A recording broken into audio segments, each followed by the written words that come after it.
Salut, t'es bien sur Rec, le podcast des créateurs de contenu. Dans cet épisode, je suis accompagné par Victor Apchi et on a eu la chance d'accueillir Xelito. Alors Xelito, c'est un de mes créateurs TikTok préférés et il a des concepts qui sont complètement fous. Pour te faire un petit teasing, il détient le record du livre le plus long du monde, il a l'une des vidéos TikTok les plus commentées du monde et il a affiché la photo de ses abonnés en géant sur Times Square. Xelito nous a partagé son processus créatif, ses inspirations du moment, comment il détermine le prix d'un partenariat et les coulisses de ses projets les plus fous. Alors bonne écoute. J'ai une question pour commencer. Ouais, dis-moi. C'est quoi l'OP sur laquelle t'as été le mieux payé? Ben, c'était Chromebook, du coup, pour Times Square. T'as été payé combien? Ça, alors... Je sais pas si tu peux le dire. En fait, moi, le problème, c'est Ouais, pas que je veux pas le dire. En fait, je pense que j'ai le droit. Moi, juste que je veux pas forcément dire ce truc-là vraiment avec des chiffres précis parce que pour les autres prochaines négociations avec d'autres marques, c'est là où ça peut justement. Maintenant, tu dis, en moyenne, je demande 10 000 euros pour 1 million de vues. Moi, c'est un très C'est vrai. gros mensonge. On est plutôt en moyenne à 20 000 euros pour un million de vues, quoi. En général, parce que... Non, un peu moins, non. Ben non, du coup. Ouais, non. Non. On a... Ouais, non, c'est ça. Ouais, c'est quoi ton budget pour une pub TikTok? En fait, ça dépend déjà du projet et du concept qu'il y a derrière, parce que forcément, si c'est un truc comme Times Square, bah, y a besoin de prod, parce que ça coûte cher, ce genre de truc. Ça dépend aussi du client, forcément, parce que entre travailler avec une petite startup qui n'a pas encore fait de levée de fonds ou avec une grosse boîte qui est installée depuis 50 ans, c'est pas les mêmes budgets. Mais du coup, déjà surtout, c'est très évolutif, parce que les budgets que je prenais il y a un an, maintenant, c'est des x10 sur ça.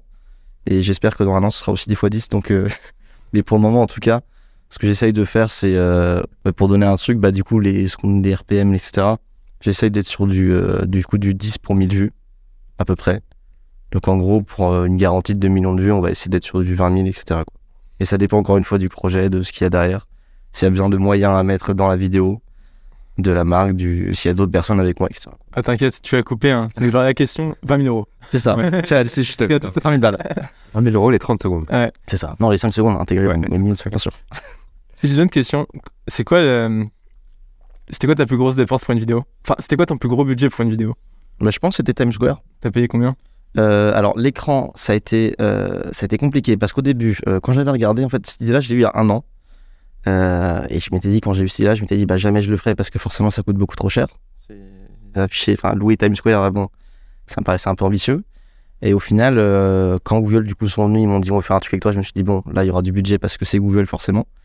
Et j'avais regardé à ce moment-là, donc 2 mois avant de faire l'OP, en fait, on pouvait louer des créneaux de 15 secondes. 15 secondes sur Times Square. Alors, sur l'écran, vraiment, le principal, c'était. On ne pouvait pas louer 30 secondes. On ne pouvait pas louer 15 secondes, c'était vraiment plusieurs minutes à chaque fois.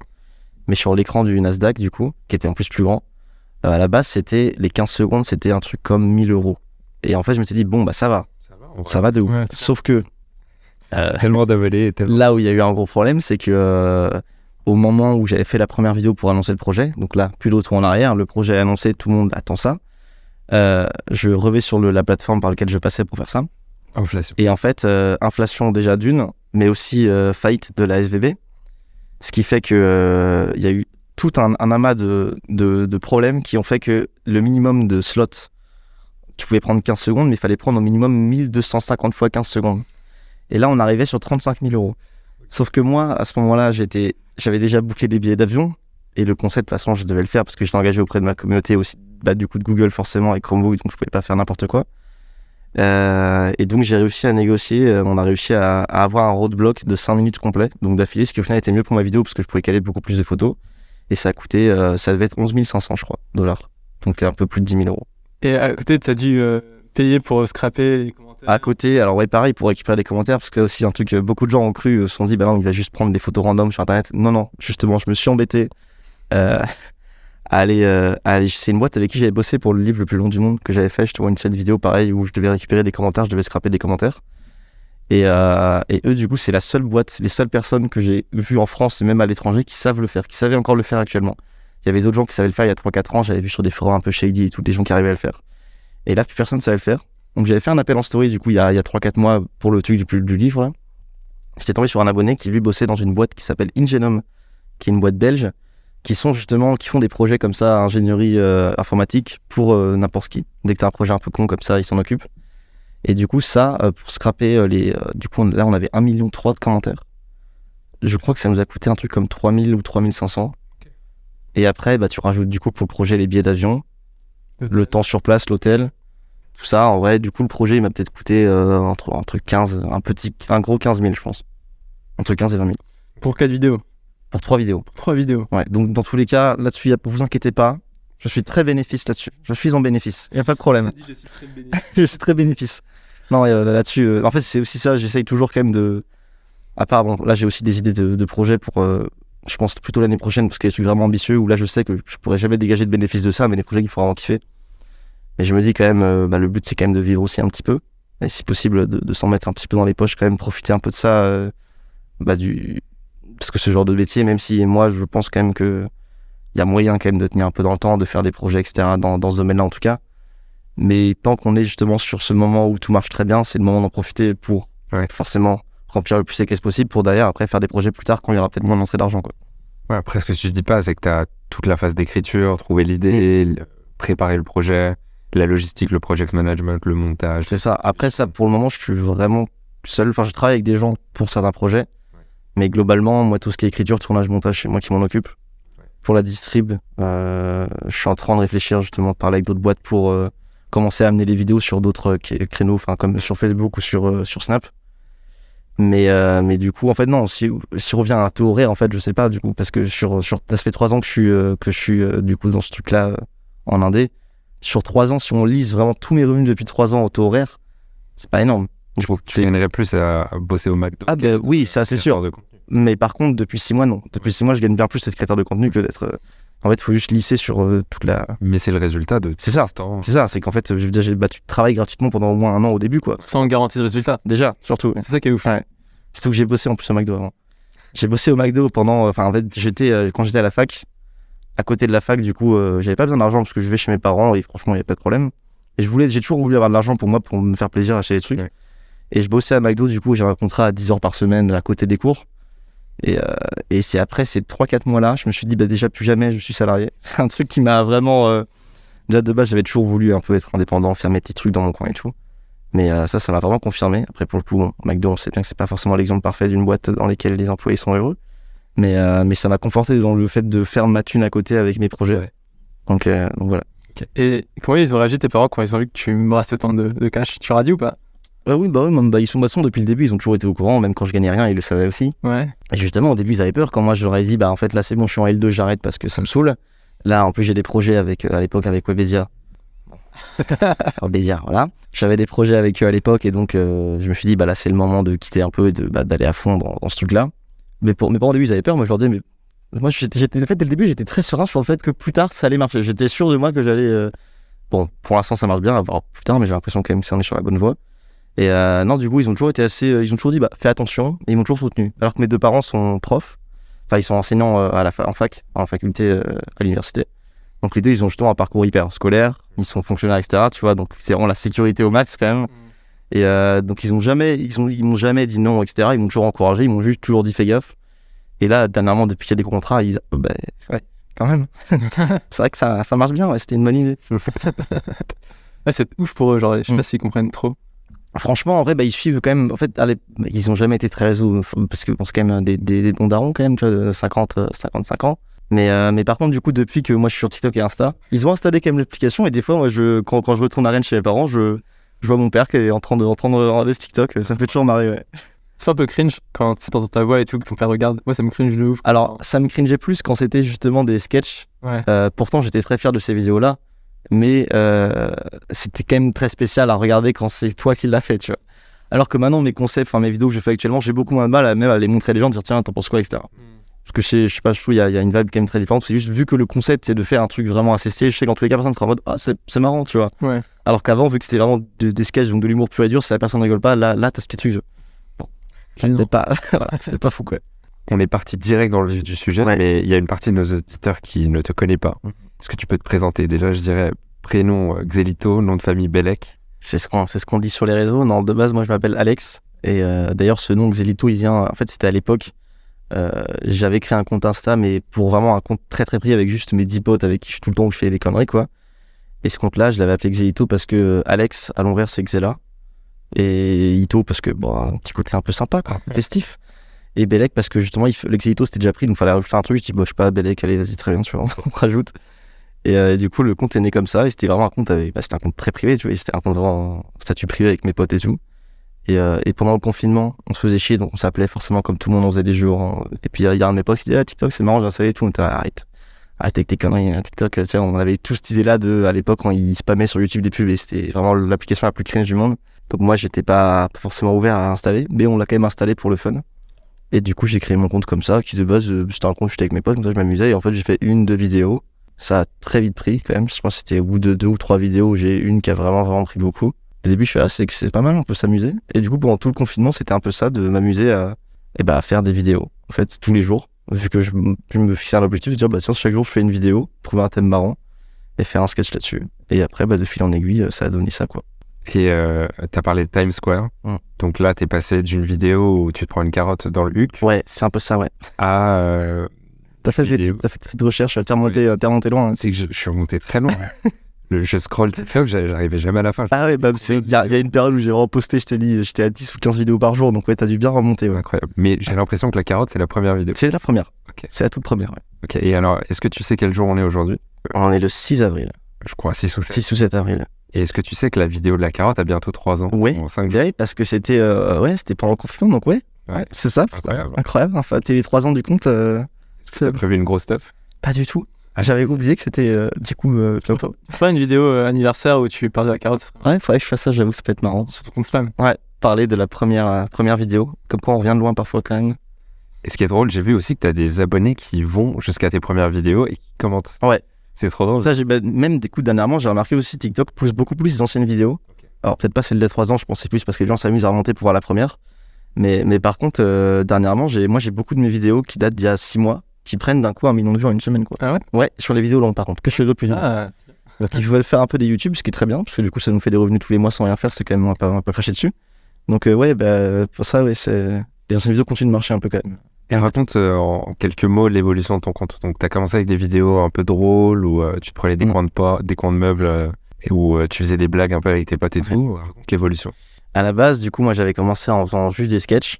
C'était des sketchs de 10-15 secondes hyper rythmiques, qui allaient très vite, avec une fois sur deux une blague qui parlait de cul ou de caca, parce que ça me faisait beaucoup rire, et ça me fait encore rire maintenant, mais c'est plus ce que je fais. Et en fait, du coup, tous ces sketchs-là, j'avais créé un peu d'un espèce d'univers où il y avait toujours 2-3 personnages qui revenaient très souvent, chacun avait leur filtre spécifique, etc.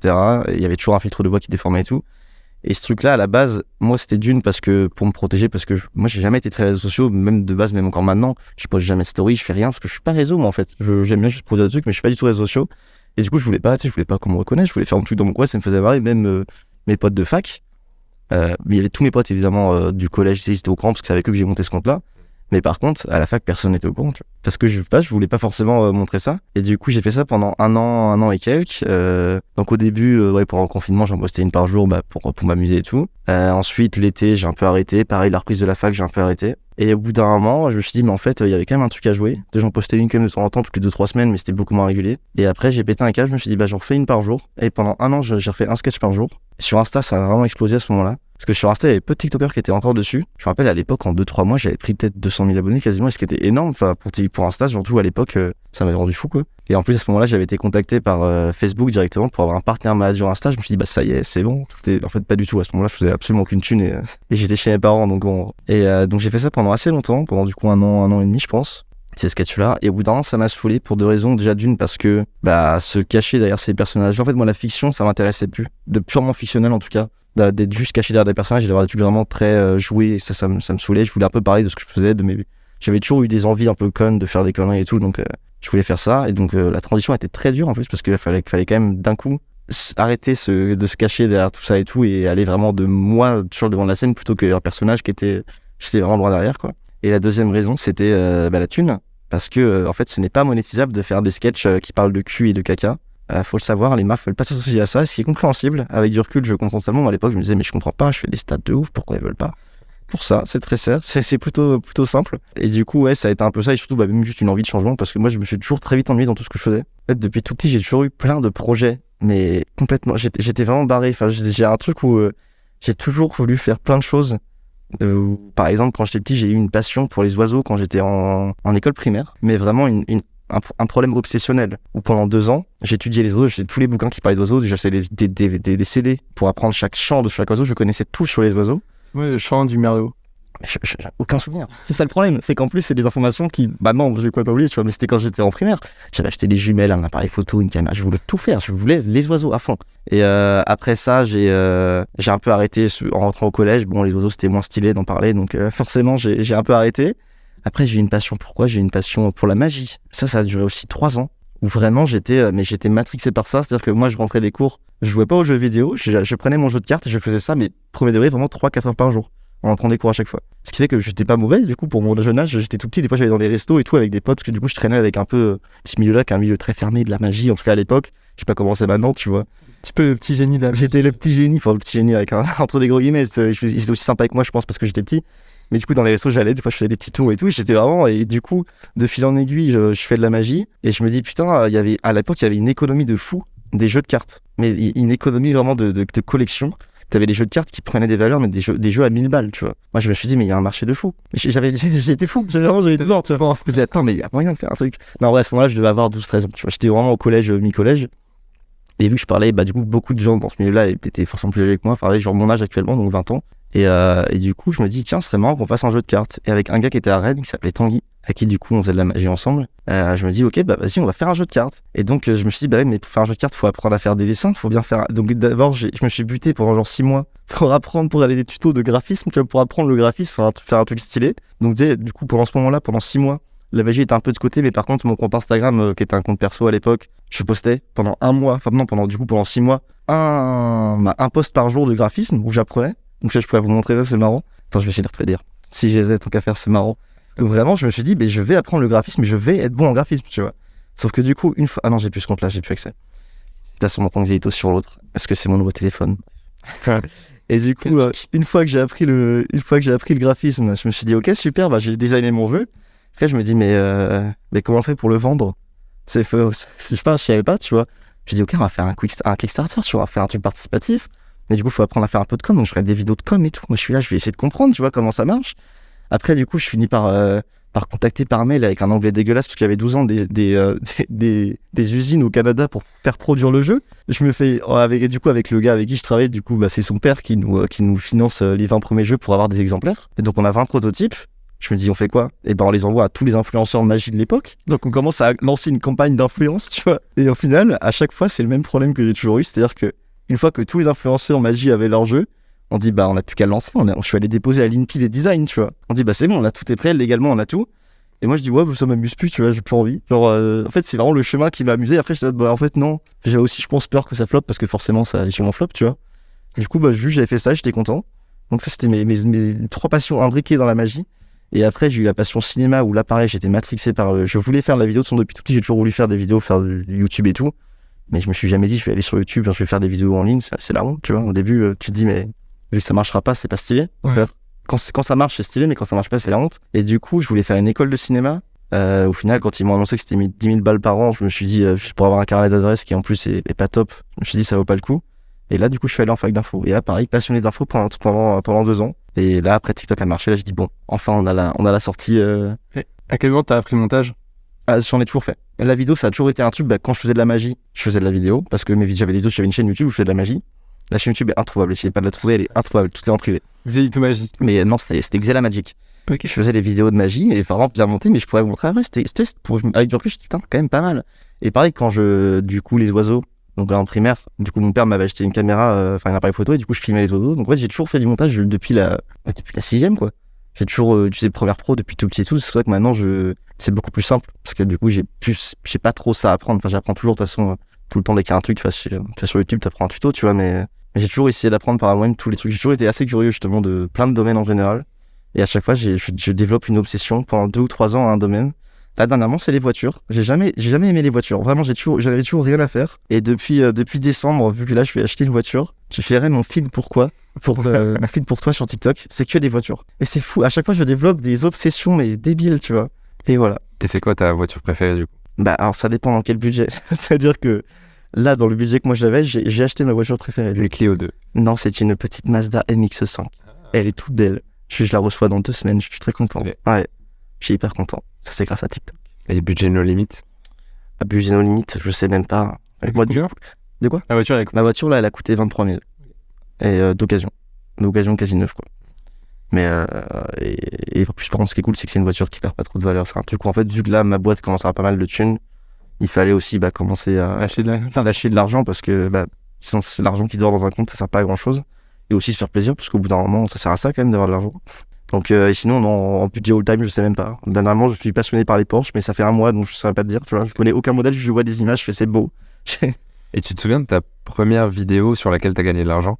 Le premier euro que tu as gagné grâce à la création de compte? Alors, je sais pas quelle vidéo c'était. Par contre, c'était quand il y a eu les premiers fonds de créateurs à l'époque où tu gagnais 20 balles pour 1 million de vues. Et justement, quand il y a eu ça qui est arrivé, donc au début, je gagnais 10 balles, 20 balles par mois, 30 balles par mois. Et justement, c'est un jour où je me suis dit, objectif, faire un SMIC en un mois avec ça. Sauf que du coup, j'avais posté, du coup, c'est là où j'ai aussi posté, j'étais entre 10 et 15 vidéos par jour.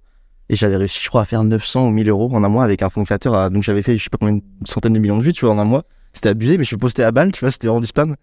Et cette période-là, c'était aussi la période de transition justement entre les sketchs et ce que je fais maintenant.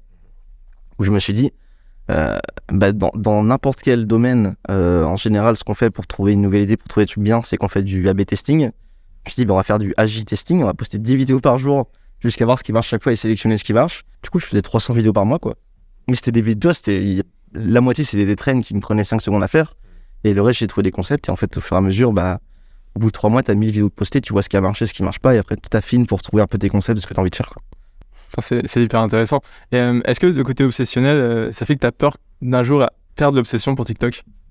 Complètement, je la perds déjà, hein.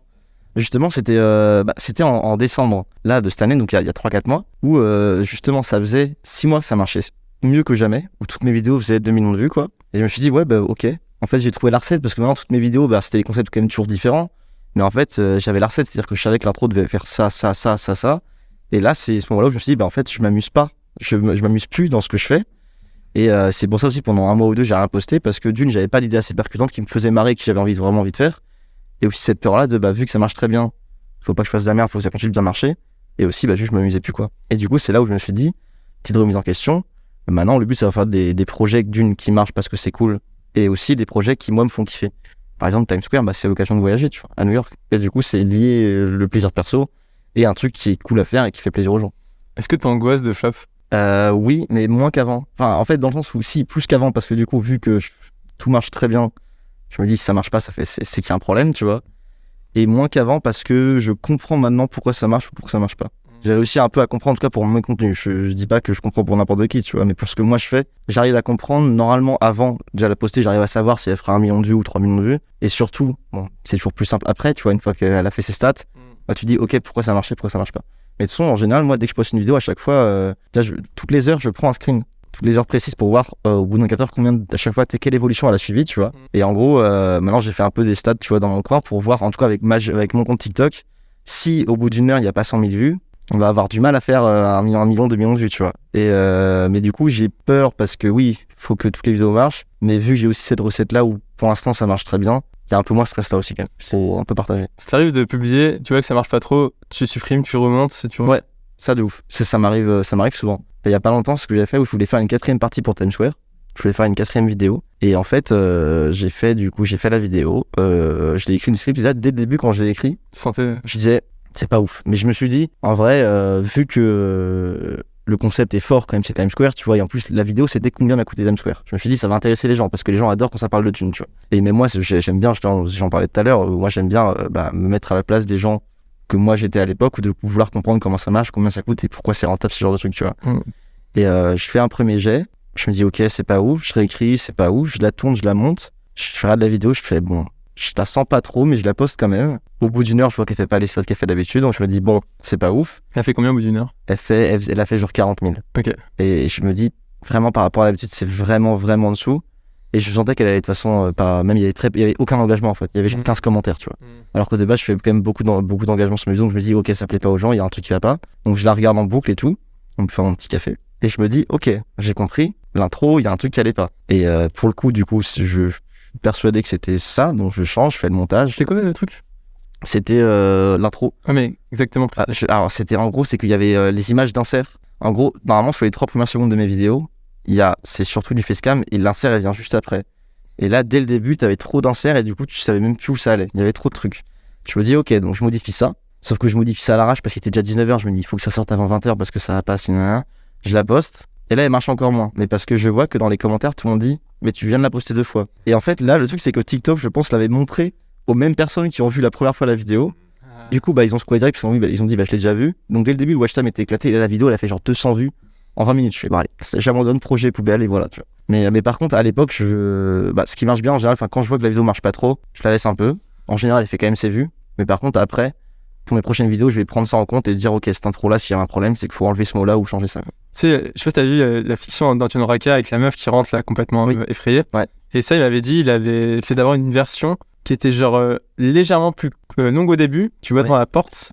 Et en fait, ça marchait pas trop. Il a remis la même version où juste t'es directement sur la porte. Et il a fait genre 50 minutes. Et là, il a fait 5 minutes. Tu te rends compte l'importance des premières secondes. Mais moi, c'est pour ça, quand je fais mon montage, en général, mon montage, il me prend 4-5 heures pour une vidéo de 2 minutes. Et la première heure, voire les premières 2 heures, je me bute sur les 10 premières secondes. Ouais. Et des fois, je passe un tendance, et des fois, la vidéo, elle sort pas, elle sort le lendemain parce je me dis, non, faut réécrire, ça va pas, tu vois. Mais parfois, il y a quand même des fois où, si vous la reposer, je fais, c'est pas grave, tu vois. Des fois, je me dis aussi, en fait, non, le concept est pas bon, ça n'intéresse pas les gens, en fait, tout simplement. Et dans ce cas-là, je supprime et j'accepte, tu vois. Tu dirais que c'est quoi les éléments de ta recette secrète? Donc tu nous as parlé de l'importance des premières secondes, t'as identifié d'autres. Déjà, entre le fond et la forme, il y a quand même 2 trucs importants. Déjà, sur le fond, il faut un concept qui, en tout cas pour moi, mes types de vidéos, un concept qui soit vraiment hypant pour les gens, qui sont surtout le moins possible vu autre part, ou en tout cas pas sous cette forme-là. Par contre, faut pas que le concept soit non plus trop gros, sinon ils y croient pas. Et dans ce cas-là, ils regardent même pas, parce qu'ils y croient pas, ils pensent que c'est une blague. De moins en moins maintenant, parce que maintenant les gens, vu qu'ils ont vu pas mal de vidéos de moi, ils savent que je le fais quand même, tu vois. Puis toi, t'as un disclaimer où tu fais, c'est vrai, c'est pas une blague. Ouais, mais ça, je l'ai rajouté maintenant, tu vois. Maintenant, en général, après l'intro, j'annonce le truc où tout le monde se dit, non, c'est de la merde, c'est pas une blague. Ouais. Et en fait, ça marche parce que les gens restent, tu vois. Et du coup, et après, surtout, c'est l'écriture pour moi le principal. Tu peux avoir une qualité d'image dégueulasse, le son, faut qu'il soit bien quand même, faut pas déconner. Parce que le son, c'est quand même plus important que l'image. Mais surtout, c'est l'écriture. En tout cas, dans le type de vidéo que je fais, où il y a quand même, c'est basé quand même sur un storytelling, sur une histoire et tout. Moi, je le remarque bien, les vidéos qui performent un peu moins que les autres, c'est parce que il y a un moment où on se fait chier, quoi. Et pourtant, mes vidéos, je les regarde en boucle à chaque fois en me disant qu'est-ce qui va pas, je l'envoie à d'autres potes et tout. Et parfois, en fait, tu remarques pas quand t'as la tête dans le guidon, tu vois. Et j'ai trop du mal à chaque fois à me dire, ok, je laisse 24 heures avant de la poster pour être sûr. J'arrive pas. C'est dur, hein. En fait, une fois que le truc il est prêt, je fais, mais il faut que les gens voient ça, tu vois. Ouais. Et du coup, Ça sort. c'est horrible, c'est trop dur. Et en fait, moi, j'ai jamais de vidéo d'avance, j'en ai aucune d'avance parce que à chaque fois, c'est une fois que j'ai la vidéo, une fois que j'ai le concept où je suis sûr que le concept est bon, je me dis, go. Parce qu'en fait, il faut le poster au plus vite. Il faut que les gens voient ça parce que je suis trop content, tu vois, je suis trop fier. Mais sinon, après, sur la forme, maintenant, en fait, ça dépend vraiment de ce que tu fais aussi comme type de contenu, tu vois. Parce que moi, déjà, il y a un truc, c'est que dans mes vidéos, je pourrais jamais parler aussi vite dans la vraie vie. Hein. Mais mes vidéos, en fait, chaque phrase est tournée une par une. Et chaque phrase, je dois la dire 5 fois, sinon ma langue fourche. C'est impossible de parler aussi vite, tu vois. Et parce qu'en fait, mes vidéos, de base, j'avais calculé, j'avais essayé d'en faire une avec le même script. Et je l'avais aussi lu normalement, comme si je parle là. La vidéo durait 3 minutes. Je me suis dit, en fait, le but, moi, c'est quand le viewer, tu vois, il arrive sur ma vidéo, c'est comme je le chope à la gorge, tu vois, il peut pas partir. Ouais. En fait, vu que l'autre phrase, elle a déjà commencé, il a même pas le temps de processer celle d'avant, en fait, il reste parce que Ouais, tes phrases, elles se chevauchent un peu. C'est ça, complètement, ouais. Et en fait, la personne, elle est juste bloquée dedans. Et ouais, c'est vraiment ça, hein. C'est agressif, tu vois. Mais en tout cas, c'est ce qui marche pour moi. Par contre, j'ai remarqué aussi un truc où dernièrement, j'ai un peu eu ce défaut-là, c'est que j'ai tendance à être de plus en plus agressif au long de la vidéo. Et je remarque que c'est pas forcément bien parce que ce que je faisais plus avant, c'est que l'intro était agressive vraiment au possible, tu vois. Mais par contre, au bout d'un moment, je relâchais un peu la pression pour la retendre derrière. Et là, dernièrement, j'ai fait 2-3 trucs un peu trop crescendo d'affilée. Et je remarque que ça plaît moins. Mais par contre, c'est ça qui est cool, c'est que du coup, tester plein de trucs et affiner à chaque fois, tu vois. Je pense qu'il marche, c'est l'évolution d'énergie. Ouais. Tu vois. Le pacing, ouais, mais parfois c'est dur, tu vois. Même il y a des vannes, je me dis, putain, quand j'écris, je dis, c'est une masterclass cette vanne. Je la tourne. Et en la montant, je dis, ouais, c'est drôle, mais je peux pas la mettre parce que ça nique le rythme. Parce que la blague, elle est drôle que s'il y a 1 seconde de blanc derrière, sauf que si je mets 1 seconde de blanc, la blague, les gens vont se barrer, quoi. Et c'est trop dur, du coup, de trouver cet équilibre-là à chaque fois, sur les concepts que je fais, où de base, l'humour, elle a pas forcément sa place. Mais moi, ça me fait quand même marrer, parce que de base, j'ai commencé en faisant de l'humour, et moi, j'adore rire, comme on dit. J'adore l'humour. J'adore l'humour. Et je trouve ça plus. En plus, ça peut justement ajouter aussi au rythme de mettre des blagues, tu vois, mais pareil, il faut savoir les doser. Et pas en mettre trop, mais les mettre au bon endroit, et pas trop longues, et pas trop courtes, tu vois. Voilà. Un peu comme ça. Tu disais au début, tu mettais pas trop en scène et tout, face cam. Comment tu vis aujourd'hui le fait d'être reconnu? En vrai, j'aime pas. On va dire de base, moi, je suis extrêmement timide. Mais vraiment, je suis très très timide. Genre, quand j'arrive à une soirée et que je connais qu'une personne, la première heure, je vais être là. Même dans les événements, des fois, tu sais, je connais personne, je suis là pour. Au bout d'un moment, je pars parce que je suis juste pas à l'aise, tu vois, j'aime pas. À part si on me tend la main, on me dit, tiens, regarde, faut que vous parliez. Là, je vais, tu vois, mais sinon, j'ai beaucoup de mal à aller voir les gens dès le début. Et du coup, que les gens aillent me voir dans la rue et que je connais pas, des fois, j'aime pas trop. Mais en fait, d'un autre côté, ça dépend. Souvent, les gens sont quand même très sympas.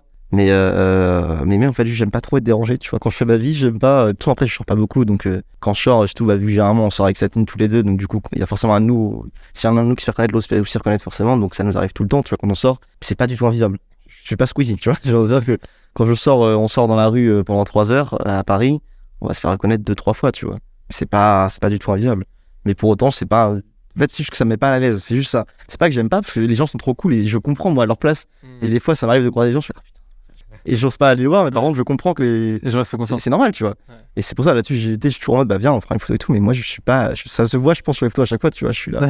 Je suis pas à l'aise. En plus, ce qui est terrible, c'est que les gens doivent s'imaginer que t'es ce gars surexcité et tout, et tombent sur toi, t'es trop chill et tout. Mais c'est ça, mais c'est un truc où. En vrai, ouais, c'est aussi pour ça que TikTok, dernièrement, j'ai eu cette remise en question là, où je me disais, mais j'adore créer des trucs. J'adore écrire, j'adore faire des trucs qui plaisent aux gens, j'adore comprendre pourquoi les gens aiment tel truc et pourquoi c'est bien écrit. Mais le fait d'être sur le devant de la scène, j'aime bien, parce que c'est agréable pour l'ego, mais c'est pas forcément ce que je veux faire au très long terme. Dans 5 ans, je me vois encore un peu là-dedans, mais j'aimerais bien au fur et à mesure commencer justement à développer d'autres trucs à côté et mettre au service justement ces skills-là que j'ai d'écriture dans mes vidéos, les mettre au profit d'autres gens ou de marques, etc. Tu vois. Mec, aujourd'hui, tu pourrais tellement écrire pour Squeezie ou n'importe quel gros youtubeur avec tes stats. Franchement, tu lis pour ça avec... Mais en fait, c'est pas du tout les mêmes. Là, pour le coup, c'est même pas les mêmes concepts, tu vois. Ouais. En fait, moi, mon site d'écriture, il s'adapte beaucoup, mais je compte pas trop. Il y en a pas trop en France qui font ce genre de trucs. En Angleterre, il y en a beaucoup. Aux États-Unis, il y a même des trucs à la Ryan Tran, tu vois. C'est typiquement un peu le genre de truc que je fais. Ouais. À part dernièrement avec Stanford, ouais, c'est vraiment encore un truc un peu plus gros, tu vois. Mais de base, genre Mancat, c'est un truc, c'est purement anglais, tu vois, comme truc. Moi, c'est le genre de vidéo que j'aime le plus. Et en France, il y en a pas trop sur YouTube, je trouve ça dommage. Et je m'étais dit, bah, il faut que je sois le premier à le faire en France sur YouTube, bah, autant le faire sur TikTok, tu vois. T'as bien raison. Donc c'est pour ça que je suis sur TikTok. Mais du coup, non, moi j'aimerais bien commencer à écrire pour d'autres gens, surtout pour d'autres marques, j'aimerais bien. Parce qu'en fait, c'est. Pour d'autres marques ? Pour des marques en général. Ah ouais. Parce que quand je vois justement sur TikTok, je scrolle pas beaucoup. Je suis vraiment pas un gros consommateur de TikTok. Mais par contre, quand je tombe sur la plupart des marques, ça me rend triste parce que, et même, j'ai déjà bouffé plusieurs fois avec justement des boîtes avec qui j'ai travaillé. Et tu vois, à chaque fois, ils sont deux petits jeunes qui sont avec eux et qui s'occupent de la com, tu vois. Mais à part être jeunes, ils ont aucun rapport avec les réseaux. Et en fait, tu te dis, mais c'est con, vous engagez 2 types à plein temps qui en vrai n'y connaissent rien. Ils ont fait une école de com, d'accord. Là, c'est pas les réseaux, tu vois. Il y a que des gens qui sont vraiment dans le métier qui pourront t'apprendre ça. Et j'aimerais beaucoup, moi, justement, faire ça, développer ça un peu cette année, avoir des clients, essayer de donner un peu l'expertise que je pense avoir pour développer des marques comme ça. Faire des formations, ouais. Mais ça, moi, ça me cringe de ouf, tu sais, quand t'es avec des marques et tout, et qui disent, ah, mais ce machin qui s'occupe de la com, va lui parler. Et c'est trop gênant, parce que tu sens que la personne, elle est incompétente de... Mais en fait, c'est juste des jeunes qui ont fait une école de com, mais sauf que c'est pas ça, tu vois. Enfin, la création sur Internet, c'est un truc où mais moi, j'y comprends encore rien, tu vois. C'est une compétence. C'est pas t'es jeune, t'as TikTok, tu sais créer sur TikTok. Et en fait, c'est pas du tout, tu vois. Et ça se voit d'ailleurs, parce que on le voit bien sur TikTok en général, tu vois. C'est un truc où, surtout, faut aussi être curieux de regarder beaucoup de choses, tu vois. Et essayer de comprendre. Moi, c'est ce que je fais, même il y a pas mal de gens que je vois sur TikTok que genre, j'apprécie pas forcément leur contenu, mais je regarde quand même parce que je me dis, les mecs font les stats de fou, c'est un truc, tu vois. Et j'essaie de comprendre pourquoi ça marche, même si moi, c'est pas un truc que c'est pas forcément les contenus qui m'attirent. Je veux quand même comprendre et essayer de. Là, je me dis, bravo à eux, tu vois, parce que même si c'est pas un truc qui me plaît, moi, il y a une cible de fou pour ça, et c'est pas pour rien, c'est aussi parce qu'ils ont trouvé la bonne manière de l'écrire et la bonne manière de le raconter, tu vois. Et j'ai l'impression que tu t'inspires pas mal du TikTok anglophone. Surtout YouTube anglophone. Ok. Parce que, ouais, c'est TikTok, en fait, moi, dans mes pour toi, j'ai vraiment que des mèmes, mais des chiens en 144p avec des bruits de tôle en bass boosted, donc j'ai pas grand chose. Mais moi, c'est surtout, en Angleterre, t'as Max Foch, aux États-Unis, t'as Ryan Tran, il y en a vraiment beaucoup. Tous les youtubeurs un peu storytelling qui font pas juste du fit and fun, mais où tu sens que les vidéos, ils ont voulu aller d'un point A à un point B, mais en allant sur l'écriture à fond, tu vois. Ça me fait trop kiffer. C'est des contenus où je me dis, quand je les regarde, je me dis, putain, c'est vraiment une bonne vidéo. C'est pas juste, je me suis marré, je me dis, ouais, les mecs sont chauds, tu vois, ils ont réussi à me tenir sur 20 minutes sur un concept qui est ton show de base, j'en ai rien à foutre, tu vois. Et c'est ça, moi, qui m'inspire le plus. Et en TikTok anglophone, j'en ai 2-3 que je regarde, mais je ne saurais plus les noms. Mais ouais, en fait, c'est vraiment, je prends de partout, j'essaye de faire des mix de concepts et de trucs qui sortent des fois de nulle part. Où je me dis, en fait, il y a une idée, tu vois, je voulais faire un livre, je me suis dit, ouais, mais j'ai pas envie de faire un bouquin, tu vois, si c'est moi qui le fais, faut que ce soit une connerie. Et après, j'avais vu la vidéo de Max Foch, qui lui avait fait, son but c'était de devenir best-seller Amazon. Et en fait, c'est très simple, il suffit d'avoir 20 potes à toi qui achètent ton livre, la première heure était best-seller Amazon pendant 1 heure, donc c'est cool. Moi, je me suis dit, ok, j'aimerais bien faire un truc comme ça, mais il faut aller plus loin. Je me suis dit, ok, je voulais battre un record du monde la dernière fois. J'avais fait le truc du sandwich, bon, qui était un faux record du monde, du coup, mais je l'ai quand même fait pour de vrai, mais c'est pas un record du monde. Et je me suis dit, ok, on peut essayer de cumuler ça, donc faire un record du monde, un livre. Je me suis dit, après, il faut trouver le moyen que la communauté soit tellement engagée dans le projet que même si c'est de la merde, ça les ferait marrer d'aller voir le livre, tu vois. Je me suis dit, mais en fait, il faut récupérer les commentaires et en fait, que tout le monde participe au truc, quoi. Donc, ça, je vois, c'est des constructions de plein de trucs différents qui se mettent ensemble et j'arrive à avoir un concept, mais c'est pour ça que je poste pas beaucoup, du coup. Parce que j'arrive pas à trouver des trucs qui me convainquent assez, moi, pour les mettre sur le devant de la scène. T'as besoin d'être déter par l'idée Ouais. pour pouvoir la réaliser. Si l'idée vraiment me chauffe pas de fou et que je vois pas un potentiel de ouf, je le fais pas. Mais ce qui est con parce que du coup, je m'ennuie pas mal. C'est un peu ça le truc.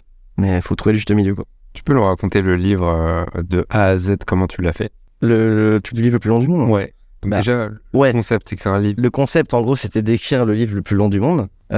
Sauf que c'est très long à écrire, donc flemme. Et du coup, je me suis dit, ce qu'on va faire, c'est que j'ai fait une première vidéo. J'ai dit, tous ceux qui vont commenter sous la vidéo, je vais prendre votre pseudo et je vais le mettre dans le livre. Et en fait, dans le livre, il y aura une page co-auteur, comme dans tous les livres, sauf que là, ce sera tous les pseudos de tous mes abonnés. Ce qui fait que je m'attendais à ce qu'il y ait un peu de monde. Moi, j'avais dit il fallait combattre le record de Proust, qui était le record actuel du Guinness Book. C'était 1,5 million de mots dans le livre. Donc je me dis, on va battre ce record-là, on va y arriver. Au final, il y a eu 2,7 millions de commentaires, je crois, donc vraiment monstrueux. Donc je me dis, ok, trop bien. Et là, j'arrive, donc la première vidéo sort. J'ai 2 millions de commentaires. Je fais quoi? Comment je fais? En fait, comment je fais pour récupérer ça? Donc, vu que j'ai fait un peu d'infos et tout, je me dis, c'est bon, je vais trouver des moyens et tout. Je ponce Internet. Vraiment, je prends Internet, je le ponce pendant une semaine, je ne trouve rien. Je trouve un mec qui sait le faire, sauf que là, il bossait à la NASA en ce moment, il était pas dispo. C'est pas une blague. Le mec bossait vraiment à la NASA, il était pas dispo. Il m'a envoyé un mail en plus une semaine après la vidéo pour dire, je suis là. Je dis, non. Et du coup, c'est là où j'ai fait de la pédansterie. Je suis tombé sur ce mec. J'ai un abonné qui bossait, du coup, une jeune homme en Belgique qui avait sa boîte et avec ça, ils ont réussi à scraper des commentaires. Donc, on a récupéré tous les commentaires, ça a été hyper galère. Ouais, c'était ça la difficulté, c'est de pouvoir aller sur les 2 millions de commentaires. En fait, récupérer les commentaires, c'est pas si simple que ça. Et même, en fait, les gens disaient, mais fais-le à la main. Si tu prends une seconde par commentaire, faut se rendre compte que ça prendrait vraiment des semaines. Tu vois, des années. Des années, tu vois, c'est pas possible en fait. Tu peux pas. Donc c'est pas possible. Et du coup, on l'a fait informatiquement, mais pareil, ça a pris une semaine parce que même eux, du coup, de base, ils sont 5 ou 6 dans la boîte et leur serveur, ils leur servent pour tout leur projet. Et en fait, ils ont dû bloquer tous leurs serveurs pendant 3 jours pour faire que ça. Et toute l'équipe dessus pendant 3 jours. Mais pour le coup, ils étaient hyper sympas en plus. Du coup, vu qu'après, je n'ai pas dans la vidéo et tout, on s'est arrangé et tout. J'avais pas payé beaucoup parce que du coup, je leur avais fait une petite pub et tout. Et une fois qu'on avait des commentaires, il fallait faire le livre. Là, pareil, je me dis, comment faire? Donc, je finis par tomber sur des tutos de mecs horribles sur YouTube là, qui font des formations à Creuse pour vendre des bouquins de merde à prix d'or. Et moi, je me dis, c'est pas grave, au moins ils savent faire. Donc, je regarde comment ils ont fait. Et en fait, c'est hyper simple. Tu vas sur Amazon KDP et tu mets ton texte et tu fais ton e-book, quoi. Donc, je le mets en ligne. Au début, ça marche pas parce que c'est beaucoup trop lourd. On réussit à trouver des glitches en réduisant un peu les tailles, des polices et tout, c'était galère. On finit par le poster et je me dis, ok, donc là, il est en format Kindle, quoi, en format e-book. Maintenant, le but, ça va être de le faire en format physique parce que c'est beaucoup plus drôle, tu vois. Donc, j'envoie la demande à Amazon. Au bout d'une semaine, ils me disent, non, 30 000 pages, en fait, on peut pas le faire. Je me dis, mais comment ça se fait? Et je calcule, du coup, la taille que ferait le bouquin. En fait, il serait plus haut que moi. Donc, forcément, non, tu vois. C'est pas possible. Et du coup, après, je vais sur le Guinness Book. On fait la vidéo pour dire, c'est bon, le livre est sorti. Et je me dis, mais attends, du coup, le record, oui. Et entre-temps, j'avais demandé au Guinness Book, du coup, le record, comment on peut le valider? Et là, ils me disent, non, t'as pas le droit de le valider parce que c'est un record académique. Vu que c'est Proust, on n'a pas le droit de le battre. Vu que c'est un record, c'est ancré dans l'histoire et tout, tu peux pas le battre. Et donc, je me démerde pour trouver un autre record que je pouvais battre. Et c'était un record qui fitait bien parce que c'était les plus longs crédits relatifs à la longueur du livre. Et vu que moi, mon livre fait une page, en fait, t'as juste une phrase dans le roman, et après, c'est 30 000 pages dessus. C'est quoi la phrase? Il était une fois, 3 petits points, un truc après, flemme. Vraiment, j'ai eu le flemme point, tu vois, un truc comme ça, vraiment de merde. Et du coup, là, le Guinness Book, du coup, ils sont en train de faire la review du truc, ça fait quand même 3 mois, hein. C'est très long, hein, la review, il y a tellement de listes d'attente et tout. J'attends la réponse, j'espère qu'on aura le petit cadre du Guinness Book. Il y a un mec de chez Guinness qui est en train de lire toutes les pages. Là. C'est ça, qui vérifie qu'il n'y a pas un mot. Et en plus, ce qui était drôle avec ce projet-là, c'est que vu que Amazon, ils avaient jamais eu de livre de Kindle aussi lourd. Ils crachent les Kindle. Et en fait, ça a craché beaucoup de Kindle a priori. Moi, j'ai beaucoup d'abonnés qui m'ont envoyé une photo, un truc en me disant, mec, ma Kindle est morte à cause de toi. Et je trouve d'un côté que ça rend le projet plus mythique, tu vois. Bravo. Je trouve ça tellement drôle. Donc ouais, c'est très con, mais ça m'a fait marrer. Ça, c'était vraiment un projet vraiment cool, et qui était trop cool à faire, justement. Ce genre de vidéo, tu sais, qui m'a fait marrer à faire. Alors tu vois, Minecraft, ça me faisait marrer au début. Et au fur et à mesure, en fait, ça marchait tellement que je disais, si, il y a bien encore un épisode, tu vois. Et en fait, du coup, je faisais l'épisode à chaque fois, mais au bout de 4, j'ai dit, au bout de 5, je crois, j'ai dit, allez, on arrête, tu vois. Il a jamais joué à Minecraft d'ailleurs. Mais comme on disait tout à l'heure, on en parlait, c'est qu'en fait, dans tous les cas, même si moi j'aime bien faire des gros projets qui aboutissent, en fait, les gens, ce qu'ils veulent, c'est voir le chemin que tu traverses pour aller à cet aboutissement-là. Et même Times Square, la première vidéo d'annonce, ça fait 3 fois plus de vues que la vidéo finale où on voit les prénoms, tu vois, sur Times Square. Donc, en fait, même Minecraft, il a jamais joué à Minecraft. J'ai essayé en plus. Il y a eu un dernier épisode qui est sorti de base. Oui, en fait, j'ai vraiment tout essayé. Et en fait, il a joué, enfin, il a miné pendant genre un bloc, tu vois. Et après, il s'est barré, donc c'était chiant. Donc, la vidéo est sortie en mode un peu triste, tu vois, un peu blague. Et en fait, vu que les gens étaient tristes et étaient déçus, tu vois, la vidéo, directement, les gens commençaient à dire, ouais, non, tout ça pour ça, je fais, allez, hop, dans la poubelle, c'est pareil, tu vois. Donc, en fait, ouais, c'est un peu ça maintenant, essayer de faire des projets cool qui hype les gens. Trouver le juste milieu entre un truc qui hype les gens, dans lequel les gens croient. Mais pas forcément non plus trop lourd d'un point de vue logistique, thune et tout, parce qu'en fait, dans tous les cas, les résultats, les gens s'en foutent, quoi. Et c'est ça le vrai problème, je trouve ça dommage. Alors que justement, là où sur YouTube, moi, mes projets auraient peut-être mieux fité, par contre, c'est que, vu que la vidéo complète, dans toute la vidéo, t'as vu que le résultat, là, ça aurait peut-être mieux marché sur YouTube sur le truc. Et y a pas ce truc où, tu sais, des fois, t'as une bête d'idée, tu vas, écriture, c'est cool, tu commences à tourner, un peu fatigué, et là, t'arrives sur le montage, et t'es en mode, ah putain, la flemme. Ouais, mais en vrai, moi aussi, vu que je fais peu de vidéos en général, entre le concept, par contre, des fois ça va prendre 2 semaines à le trouver. Par contre, une fois que j'ai le concept et que j'ai séparé, en gros, une fois que j'ai mon concept, je me dis, ok, combien de vidéos je peux en tirer? J'écris vite fait les titres des 3, 4, 5 vidéos. Je me dis, ok, je commence à écrire la première vidéo. Et en fait, à partir du moment où j'écris la première vidéo, où je la sors, c'est le matin au soir. C'est-à-dire qu'une fois que j'ai le titre de la vidéo et que je sais où je dois aller, je l'écris. Ça me prend 2-3 heures parce que le temps de faire plusieurs reviews et tout, plusieurs versions. Je le tourne, ça me prend 20 minutes, parce qu'en vrai, c'est une voix off d'1 minute, tu vois, donc ça me prend 10-20 minutes. Et le montage, c'est un peu 4-5 heures, en fait, ça sort le soir. Mais du coup, en général, ouais, il y a très souvent cette flemme-là, parce qu'on arrive à 18h. Je suis vraiment rincé, je me dis, bah non, mais là, attends, il reste 1 heure de montage, vas-y. Et c'est pour ça que d'ailleurs, c'est marrant, souvent mes vidéos, quand on regarde, les 30 premières secondes, elles sont très bien montées, hein. Et la plupart, à la fin, il n'y a plus de zoom, il n'y a plus rien, parce que j'en ai marre, tu vois. Et ça change rien, en fait. Une fois que les gens sont restés, de toute façon, les 40 secondes, en vrai, ils vont rester pour la fin. Ils sont déjà dedans. Mais du coup, ouais, tu peux regarder ça sur mes vidéos, en général, la fin, il y a un peu moins on voit qu'il n'y a plus de sous-titres, il y a un truc il y a plus de zoom, il n'y a plus d'effets et tout. Parce que juste, j'ai la flemme. Mais ça change pas grand-chose, en fait. Est-ce qu'il y a des concepts, tu vois, dans cette phase d'idéation où tu t'es dit, ouais, mes abonnés sont pas prêts, ou moi je suis pas prêt pour le faire, mais c'est un truc de ouf? Moi, il y a le truc que je veux faire, et j'en parlais encore il y a une semaine, c'est que je veux aller dans l'espace avec une fusée. Parce qu'en fait, Blue Origin, ils ont ouvert les vols spatiaux pour les touristes. Ça coûte 200 000 balles. C'est ça le problème.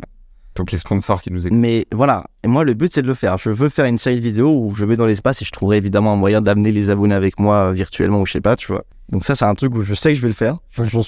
C'est une question de temps et d'argent surtout parce que 200 000 balles, il faut trouver quand même les bons sponsors. Et ça c'est le genre de projet que j'aimerais trop faire. Et aussi un autre truc que j'aimerais faire, j'aimerais bien acheter une île et créer un pays d'un point de vue légal, enfin une micronation. C'est un truc que j'aimerais faire aussi, qui devrait arriver dans l'année ou l'année prochaine. Ah ouais? Ouais, parce qu'en fait, j'ai regardé, c'est pas si compliqué. C'est un peu chiant, mais c'est pas extrêmement cher. Je m'attendais à plus que ça. Je me dis, c'est faisable.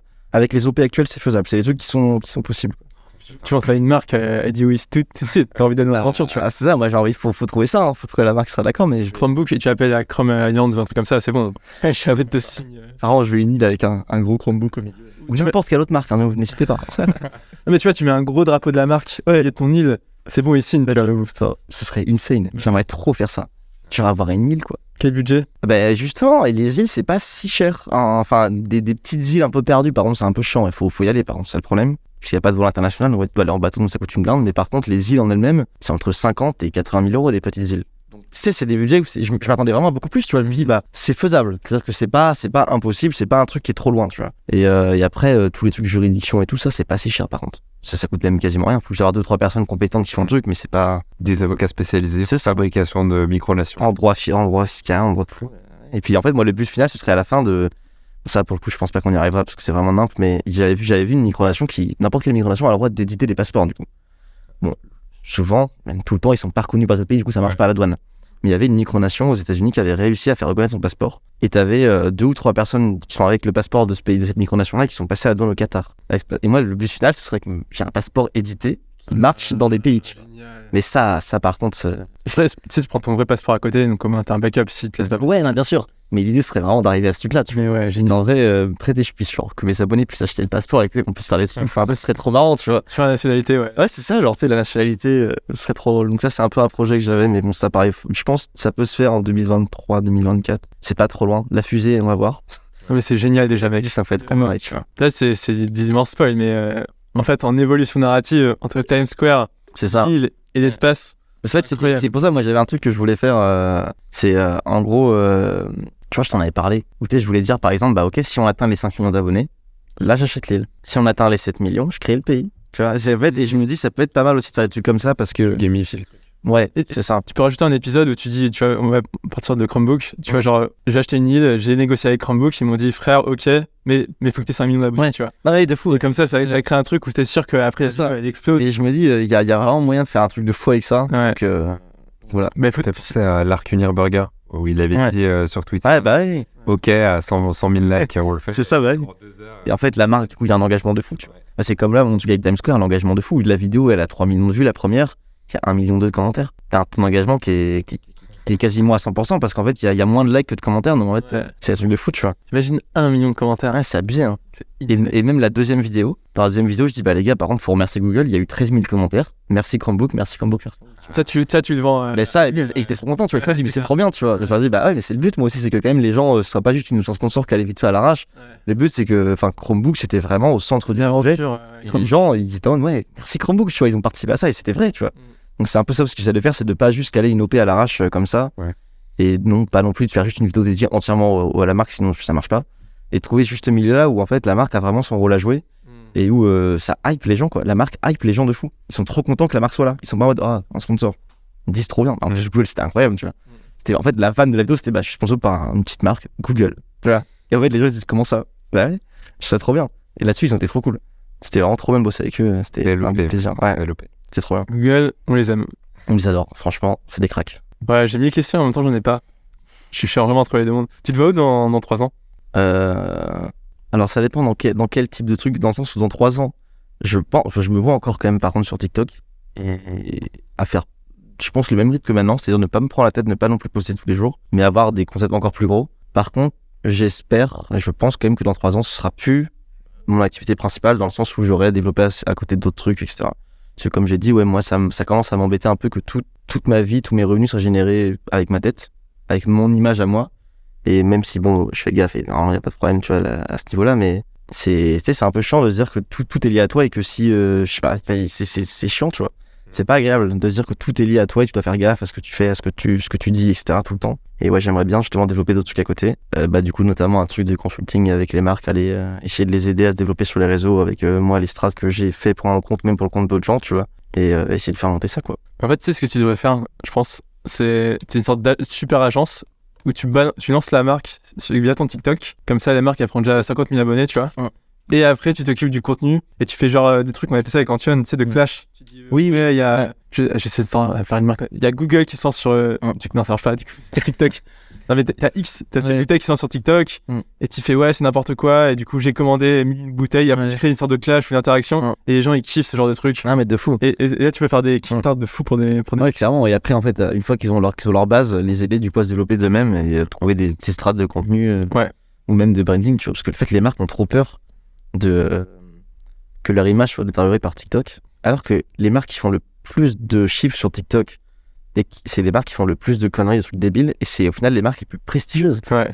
Lotus, c'est une marque de voitures de luxe. Ouais, ils sont chauds. Sur TikTok, ils mettent des mèmes de chats qui ne parlent même pas de voitures. Ils ont genre 5 millions d'abonnés et toutes les vidéos elles tapent des millions de vues et les gens du coup aiment trop Lotus, alors que les gens ne connaissaient pas, à part ceux qui aimaient bien les voitures et les voitures de chats, etc. Tu vois, et ça nique pas leur image, au contraire. C'est pourtant de base une marque qui est très privilégiée, très luxe et tout, mais en fait c'est trop drôle, tu vois. Quand t'as dit Lotus, je pensais que tu parlais du papier de toilette. Non, je parle de Lotus, les marques de voitures. Et c'est leur fait qu'ils sont trop drôles, mais il y a une vidéo sur 10 qui parle de Lotus. Ouais. Le reste, c'est des mèmes, mais qui n'ont aucun rapport, tu vois. Ouais. Et ça me fait trop marrer. C'est trop bien d'avoir ce pris ce parti pris-là. Avant, c'était Duolingo qui avait commencé un peu à faire ça. T'as eu Ryanair, t'as Bose, Quechua, ils sont très très chauds aussi. T'as beaucoup de marques qui commencent à faire des trucs trop bien, c'est trop cool, tu vois. Ça montre un peu la démarche qu'il faut aller. Mais en France, en tout cas, la plupart des marques ont trop peur. Et c'est bête. En fait, il faut apporter de la valeur. C'est pas comme sur Insta où il faut être beau et faire des trucs à non, la Les gens, ils détestent ça, tu vois. Ouais. Les seules marques qui arrivent à marcher vraiment de ouf en faisant des trucs très produits, etc. sur TikTok, c'est des marques comme Ferrari et tout, parce qu'ils annoncent un nouveau produit. En fait, t'as toute la communauté voiture qui va aller dessus. Mais par contre, de base, c'est pas des contenus viraux, tu vois. C'est une belle vidéo d'une voiture, d'accord, mais en fait, tout le monde s'en fout. Alors que par contre, des marques comme Ryanair, ils se moquent d'eux-mêmes de leur propre image, tu vois. Et ça marche de fou, parce que du coup, ils explosent et je pense qu'en vrai, ça peut quand même leur derrière convertir quand même du monde. Parce que t'as un capital sympathique qui se développe et tout auprès de la marque, c'est trop cool. Donc voilà, j'aimerais bien développer ça cette année. Essayer de mettre un peu un peu tout ça en action, d'expliquer un peu aux marques parce que je pense ce qui est le bon à faire. Puis voilà quoi, développer ça. Mais du coup, tu ferais quoi? Tu formerais le gars de la com chez eux ou... Je pense que c'est vraiment, je sais pas encore justement quel business model je prendrais là-dessus. Je pense juste du consulting, tu vois, juste d'aller voir la boîte, tu prends 2 jours, t'expliques la strat, tu leur fais une strat personnalisée et puis après, bah, tu repasses tous les mois s'il y a besoin. Mais le but, c'est pas, par contre, justement, j'ai pas envie de faire un accompagnement et de prendre le lead du compte.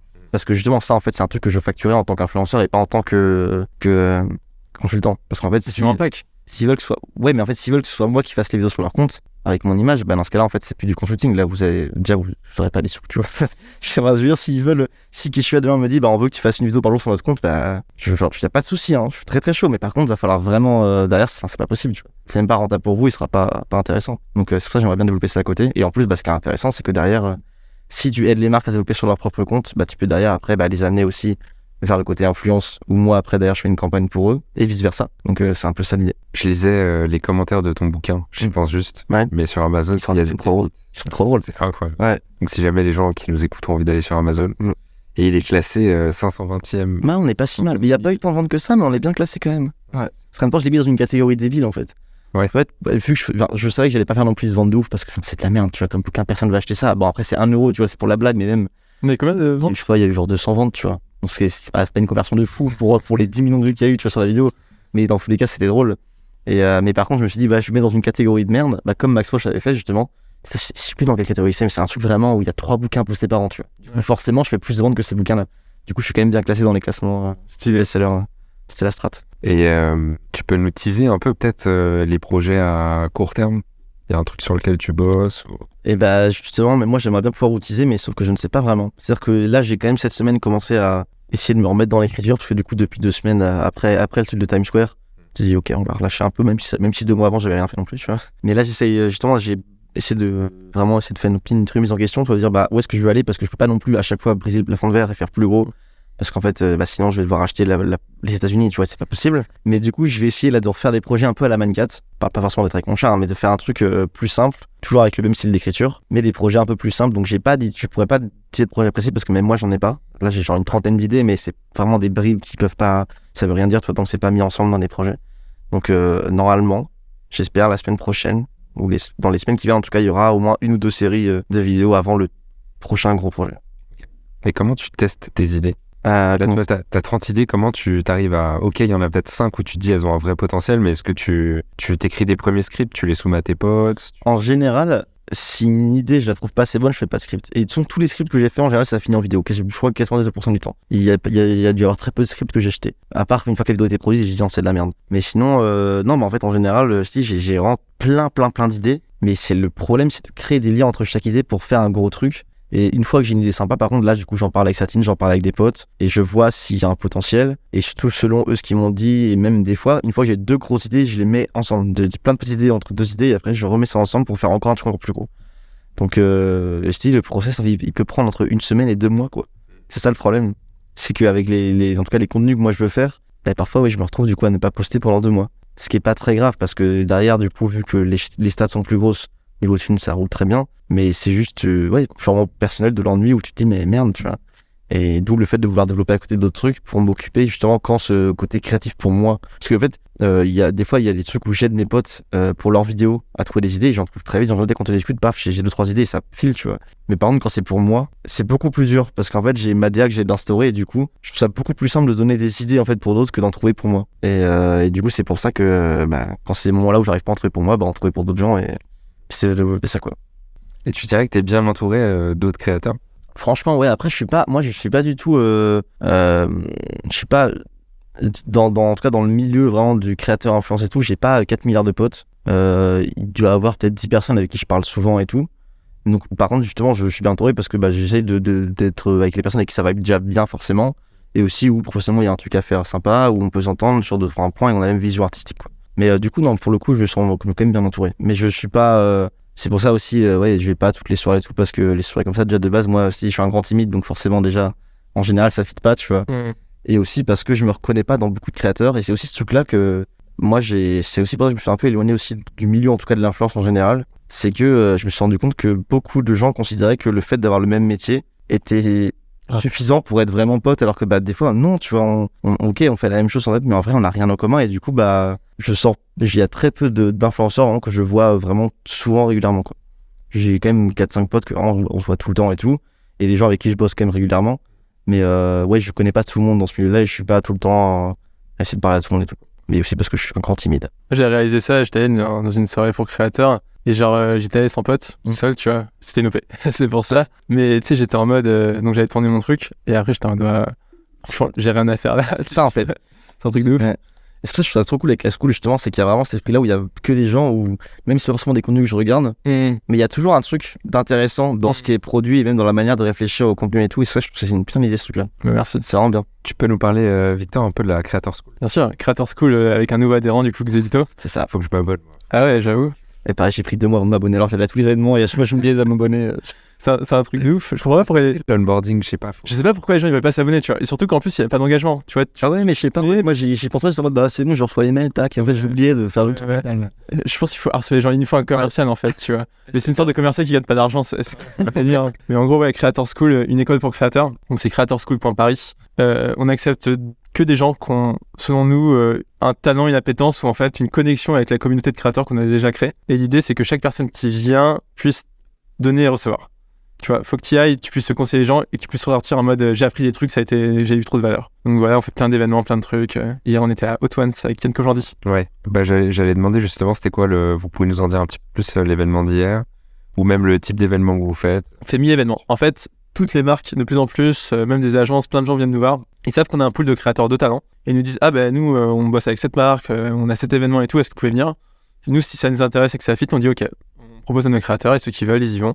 En plus, ils y vont un peu en crew. Donc, t'as ce truc où, tu vois, quand ils y vont, ils savent qu'ils vont pouvoir discuter entre eux, il y aura cette bienveillance. Ça change du côté peut-être un peu artificiel de certains événements où c'est juste hyper cringe parce que personne ne se connaît. Ça, ouais. Tout le monde est dans son coin, tu vois. T'es pote avec pas grand monde et tu vas juste voir tes deux potes parce que ça rassure et voilà quoi. Parce que nous, la plupart des créateurs qu'on rencontre, quand même, nous partagent ce côté, je dirais, solitude. Ils se sentent seuls, souvent en plus incompris par leur entourage, tu vois. Moi, mon père ou ma grand-mère, par exemple, petite dédicace, mais quand ils regardent mes vidéos, ils savent pas trop de quoi je parle et tout. Donc, je pense que vous palliez ça. Énormément. Vous créez vraiment une communauté assez forte. Et toi, à l'inverse, je ressens que t'as pas trop ce sentiment de solitude. Si. En fait, ça dépend des fois. Beaucoup moins parce que déjà, maintenant, je vis avec ma copine, donc déjà, t'as quand même beaucoup moins seul, surtout qu'en plus, on fait le même métier. Ouais. Ça aide vachement, mentalement, parce que c'est vrai que quand je vivais à Rennes, où tous mes potes étaient encore en études, et que du coup, en semaine, chacun bossait, et le soir, par contre, forcément, on sortait, c'était la fête et tout, mais il y avait vraiment des fois un décalage. Je me disais, putain, en fait, c'est fou, parce que je peux pas parler à ces gens-là de ce que je fais, parce qu'en fait, ils vont pas comprendre. Ou ils vont mépriser. Ouais, non, pas mépriser justement, et parfois c'est moi qui ai peur de mépriser parce que du coup on a vraiment des manières de voir la chose, de la vie très différentes, tu vois. Et c'est pour ça que en partie aussi je suis monté à Paris, parce que du coup j'ai aussi quelques potes dans ce milieu-là où c'est quand même sympa, tu vois, de pouvoir se voir souvent, et même ça fait du bien, tu vois, de se sentir compris et d'avoir les mêmes problèmes, les mêmes objectifs, etc. quoi. Okay. Donc cette solitude-là, si, quand même, ça arrive, il y a des fois où tu te dis putain, ça fait chier, quoi, t'es à la maison en permanence, enfin les beaux jours arrivent, ça fait du bien. Parce que là, il y a pareil pendant 3 mois. Et des fois, tu sors pas, en fait, juste tu bosses du matin au soir, ou juste tu bosses pas parce que t'as pas d'idée. Tu te fais chier, quoi. Et là, pour le coup, c'est chiant. Ouais. Mais non, maintenant, j'ai globalement un peu passé ce cap-là, mais je l'ai eu quand même un moment où je me disais, ouais, c'est rude, quoi. C'est dur de voir personne et juste de faire ce truc dans son coin que peu de gens comprennent, quoi. D'où la Creator School. Ouais, c'est ce que j'allais dire. T'as un endroit, Victor, où on peut se poser, travailler. Ouais. On a un super coworking à Albert School, 18 du Paradis. Faut être inscrit, sinon tu fais pas rentrer. Ouais. Et il y a toujours des créateurs. Et ce qui est bien, c'est que t'as envie de te poser, t'as envie de discuter, t'as envie de coworker. Il se passe toujours des trucs. Puis surtout, c'est ce que tu disais, c'est la connexion avec les gens qui est trop importante. Tu vois. En fait, tu vas rencontrer une ou deux personnes avec qui tu vas fitter de ouf dans les 50 inscrits. Et avec eux, tu fais des contenus, des trucs, et c'est cool. Et si jamais un créateur veut en savoir plus, il fait quoi? Il va sur Google, il tape Creator School. Instagram, creatorschool.paris, ou le site web, creatorschool.paris. Ok. J'ai bien vendu? T'as bien vendu, ouais, et du coup c'est un abonnement, vous êtes une asso en fait. On est une asso. Ouais, tu vois. C'est qu'une adhésion, on gagne pas d'argent, on en perd même plus qu'on en gagne, mais c'est pas grave, on kiffe. Et c'est une adhésion tous les mois, faut passer une candidature, donc on accepte, aujourd'hui on est à 20% d'acceptation. Ah oui, c'est quand même très sélectif, ouais. Attention. Et ça va être de plus en plus parce qu'en fait, aujourd'hui, ça reste que des créateurs qui en entendent parler. Mais demain, on va être amené probablement à être plus connus, donc on aura beaucoup plus de... Peut-être qu'à terme, on aura, 5%, même voire 1% Tu vois, s'il y a une vidéo qui pète, qui parle de ça, on va avoir plein de profils non qualifiés. Ouais, bah, Un jour, peut-être, on va les accepter, on fera d'autres programmes. Mais tu vois, si aujourd'hui, il y avait événement Natas, il y avait 70 personnes. ah oui, ça fait ça. Ouais. Et 50 personnes qui sont comment ton conseil pour commencer sur YouTube, tu vois, genre Ouais, non, mais c'est clair. ça marcherait pas quoi. Ouais, de ouf. Mais c'est pour ça que j'avais beaucoup aimé du coup hier en plus, c'est que je sais que c'était en très petit comité. Ouais, C'était plus une discussion qu'une conf, tu vois. c'est clair. C'était trop bien parce que du coup tu pouvais vraiment poser tes questions et c'était pas là à attendre que chacun te pose tes questions et tout. Et J'avoue. tous les gens étaient trop pertinents. Donc en fait, leurs questions, tu perdais pas de temps avec des trucs genre Que des questions en fait de gens qui sont intéressés parce qu'ils sont un peu dedans ouais. et qui voient où ça va. Tu vois, on n'était pas non plus tous il y a des trucs évidemment on est forcément hyper tous un peu loin parfois de ce qu'ils racontent, on disait ah ouais la vache, tu vois. Tu sens qu'il y a des différences, tu vois, de milieu et tout. Mais on connaît tous un peu quand même comment ça fonctionne et du coup il y avait pas même s'il y a pas de questions bêtes, il y avait que des questions intéressantes, tu vois. Il y avait vraiment des questions qui étaient hyper pertinentes. Ouais. En fait, il y a pas de questions qui étaient pas pertinentes par rapport à son niveau. C'est ça. Ouais, c'est plutôt ça que je voulais dire. C'est ça que c'est le problème, on s'est rendu compte des fois avec les masterclass, on essaie d'ouvrir un peu à plus de gens. C'est vachement bien pour l'invité parce que s'il y a 200 personnes, tu vois, comme le truc avec Google qui était cool. Mais des fois, ouais, t'as des questions, tu sais, des gens, en fait, ils se rendent pas compte de l'intérêt et en fait, ils viennent vraiment pour leur info. Tu vois, c'est comme si quelqu'un disait, alors tu me conseilles quoi pour commencer ou est-ce que tu aurais le contact de Squeezie, tu vois. Quelqu'un qui me pose cette question, c'est chiant, ouais, t'es pas là pour ça. Ouais, c'est clair. Hein, c'est sûr. En tout cas, c'est cool de voir de plus en plus de structures qui se mettent à accompagner les créateurs, dont la Creator School. Est-ce qu'il y a des créateurs en ce moment qui vous hype ou des contenus que vous avez vus qui sont trop stylés? Moi, j'en parlais tout à l'heure, c'est sur YouTube, je suis tombé il y a 2 jours sur une chaîne australienne, je crois. Elle s'appelle I Did a Thing et qui est de base une chaîne, c'est du bricolage. Je sais pas comment on peut définir ce qu'il fait, tu vois. Et je suis tombé dessus et je me suis dit, putain, la vache, c'est fou qu'on arrive à m'intéresser à ce genre de truc. Parce qu'en fait, c'est que des projets de bricolage vraiment débiles. Donc, qui rendent forcément le truc drôle. Et c'est pas que du bricolage, tu vois. Il a aussi fait, en fait, c'est l'espèce des expériences scientifiques, bricolage. La dernière fois, il a fait une vidéo où c'était, est-ce que les abeilles aiment vraiment le jazz? Et c'est très très con comme concept, mais ça m'a fait trop marrer. Et il fait plein de trucs comme ça, que je trouve incroyables. Et sinon, moi, les trucs qui m'inspirent le plus, c'est vraiment en Angleterre surtout, ou un peu aux États-Unis, mais plus du côté, vraiment comme je disais tout à l'heure, les youtubeurs vraiment storytellers et tout, où c'est souvent ils sont seuls en plus devant la cam, tu vois. C'est pas du fit and fun et tout, c'est vraiment des mecs qui arrivent à prendre des concepts qui de base paraissent pas ouf et qui en font un truc trop intéressant parce que il y a de l'émotion, il y a du rire, c'est trop bien écrit quoi. Ça, moi, ça m'inspire de ouf. C'est vraiment ce que j'essaie de développer sur TikTok et que justement, j'ai pas envie de tomber dans le MrBeast, de faire toujours plus gros, toujours plus cher. C'est pas le but en fait. C'est que là, par exemple, truc pour Google, j'ai pris ce concept-là d'une parce qu'il me faisait trop marrer. C'était l'occasion d'aller à New York et aussi parce que sur l'écran il y avait aussi mon chat, tu vois. Voir mon chat sur Times Square, ça me faisait trop rire. Mais c'est aussi j'ai pris ce concept-là parce que là j'étais vraiment sûr que ça allait marcher. Et vu que je voulais, quand tu travailles avec un client, le but c'est quand même que les deux soient hyper contents. Donc je voulais quand même leur garantir un truc vraiment fort et ça a été le cas, tu vois. Donc c'était bien. Mais c'est pour ça que j'aimerais quand même développer d'autres trucs un peu plus simples entre gros guillemets, de pas aller dans la course vraiment du plus cher, plus gros. Enfin, mais plus juste dans le toujours mieux, parce que toujours mieux écrit, le concept toujours plus con, mais pas forcément toujours plus fou d'un point de vue gros, quoi. C'est un peu ça. C'est ce que tu dis sur MrBeast, c'est intéressant parce qu'il s'est enfermé lui-même dans un cadre en fait. Ouais. Il a créé tout un style et il a habitué ses abonnés à un truc où si c'est pas 100 millions de dépensés dans la prochaine vidéo, c'est nul quoi, tu vois. Mais plutôt que le problème, c'est que ce qu'il a lancé, c'est tous les MrBeast Wish, mais qui, du coup, au début, j'en regardais 2-3, genre, par exemple, Erax, moi, c'est un mec que j'adorais avant sur YouTube, qui faisait beaucoup plus de storytelling et tout, et qui a commencé à virer vers du MrBeast. Du coup, comparé à MrBeast, du coup, c'est pas ouf, parce que le mec, au lieu de lâcher 10 millions, il va lâcher 1 million, donc je me dis, du coup, je me fais chier, tu vois, j'ai vu mieux. Alors qu'avant, justement, moi, j'adorais parce que c'était hyper bien écrit, c'était des vidéos, pareil, des concepts très cons, mais trop bien faits, tu vois. Ouais. Et sur TikTok, on a eu un peu ça dernièrement aussi, où c'était beaucoup des trucs d'argent, toujours. Moi, je trouve que c'est pas des trucs que je regardais. Par contre, c'était quand même bien foutu parce que c'est des trucs qui marchaient extrêmement bien, parce que c'était très très bien écrit en général, tu vois. Mais c'est pas des contenus que je regardais, je trouvais ça dommage que ça a pris autant de place, tu vois. Et ça commence à changer, j'ai l'impression qu'il y en a de moins en moins. Il y a eu vraiment une vague, voire 2-3 mois par contre, il y avait que ça, de juste montrer des billets à la cam, tu vois, et ça s'est un peu calmé. Et tant mieux, je trouve, parce que genre, c'était cool, mais en fait, au bout d'un moment, vu que tu vois que ça, c'est même plus impressionnant, en fait, t'as plus rien. Je dis ça, mais là, moi, j'ai commandé, ça devait arriver aujourd'hui, normalement. J'ai commandé pour une vidéo, j'aimerais bien faire un truc un peu con aussi, avec plein de billets. Mais je voulais j'ai commandé 3000 billets de cinéma. Ouais. Des billets de 50 balles, donc là, je vais recevoir 150 000 balles en cash toujours. Tu sais que c'est légal, ça? Non, c'est légal, parce que c'est des props, il y a marqué dessus, c'est des props money, il n'y a pas l'hologramme et tout. Ok. Et c'est arrivé ce matin, mais je dormais encore. Le mec, il est arrivé à 7h, du coup, j'ai pas. Monsieur, votre mallette. C'est ça, il Le- est arrivé. Peut-être qu'il te faut le gun. J'en ai un. Ah, pour une vidéo, mais tu sais, tu Ouais. fais comme ça. Et ça, j'en ai déjà un, mais j'ai envie de voir ce que je peux faire. Parce qu'en fait, justement, je voulais acheter tous ces villages. Je me suis dit, je vais en faire un truc. Mais pareil, tu vois, c'est des fois, j'ai besoin d'avoir un truc devant moi pour trouver une idée. Et là, je savais que j'allais avoir une idée. Tu vois. Je me suis dit, il me faut ça. Je vais acheter. Donc, 3000 billets, ça va en prendre, c'est beaucoup, tu vois, quand même. Je me suis dit, une fois que je les aurai, je sais que je vais trouver un concept, tu vois. Et ça m'a fait pas vraiment penser à une pub que j'avais vue il y a hyper longtemps, un repost d'une pub il y a longtemps, c'était une pub pour une marque de vitres qui était en plein New York. Et c'était en gros, ils avaient fait une boîte avec leur verre hyper solide, avec dedans 1 million d'euros. C'est ouais, bah, si t'arrives à le casser, tu gagnes. Et je me dis, tu vois, il y a des concepts comme ça se joint tout le temps, tu vois. C'est comme ça, en fait, généralement, le process créatif, c'est que, comme j'ai adopté un chat, il y a longtemps, j'avais vu une vidéo que je cite d'ailleurs dans ma vidéo du Ricard, là, qui lui, avec son chien, il fait n'importe quoi sur YouTube. Je me suis dit, comment je peux rendre ça intéressant? Je fais jouer je fais jouer au casino à mon chat, tu vois. C'est vraiment toujours des conneries liées. Du coup, voilà, il y aura sûrement une vidéo avec 150 000 balles en cash. Je sais pas quand, mais ça va arriver. J'ai une idée avec la concept. Tu sais, tu prends le pistolet à billets et tu mets genre un vrai billet tous les 50 billets. J'avoue, c'est pas Et tu le lances comme ça. Après, tu fais un truc genre, faut absolument tout ramasser. Ouais. Mais tu vois, tu fais un jeu où tu dis à tes potes, voilà, dans ce gun, tu sais, la roulette russe des vrais billets. En fait, justement, ça peut être marrant, mais c'est que moi, justement, je vais un peu m'écarter de ça, justement, de ce truc-là, de juste mettre de l'argent pour regarder, c'est un peu de l'argent, je donne plein d'argent, tu vois. C'est aussi ça où moi, j'ai ce truc-là où au début, j'avais un peu des idées de concepts comme ça, et je me suis dit, en fait, c'est trop simple parce qu'en fait, j'essaie vraiment de me démarquer au max dans le sens où, soit faire des concepts qui sont trop gros ou trop chers pour être reproduits, mais tu vois, c'est pas donner 200 balles qui peut être pas reproduit, tu vois, tout le monde le fait parce que c'est simple en vrai. C'est hyper rentable quand tu fais des vidéos.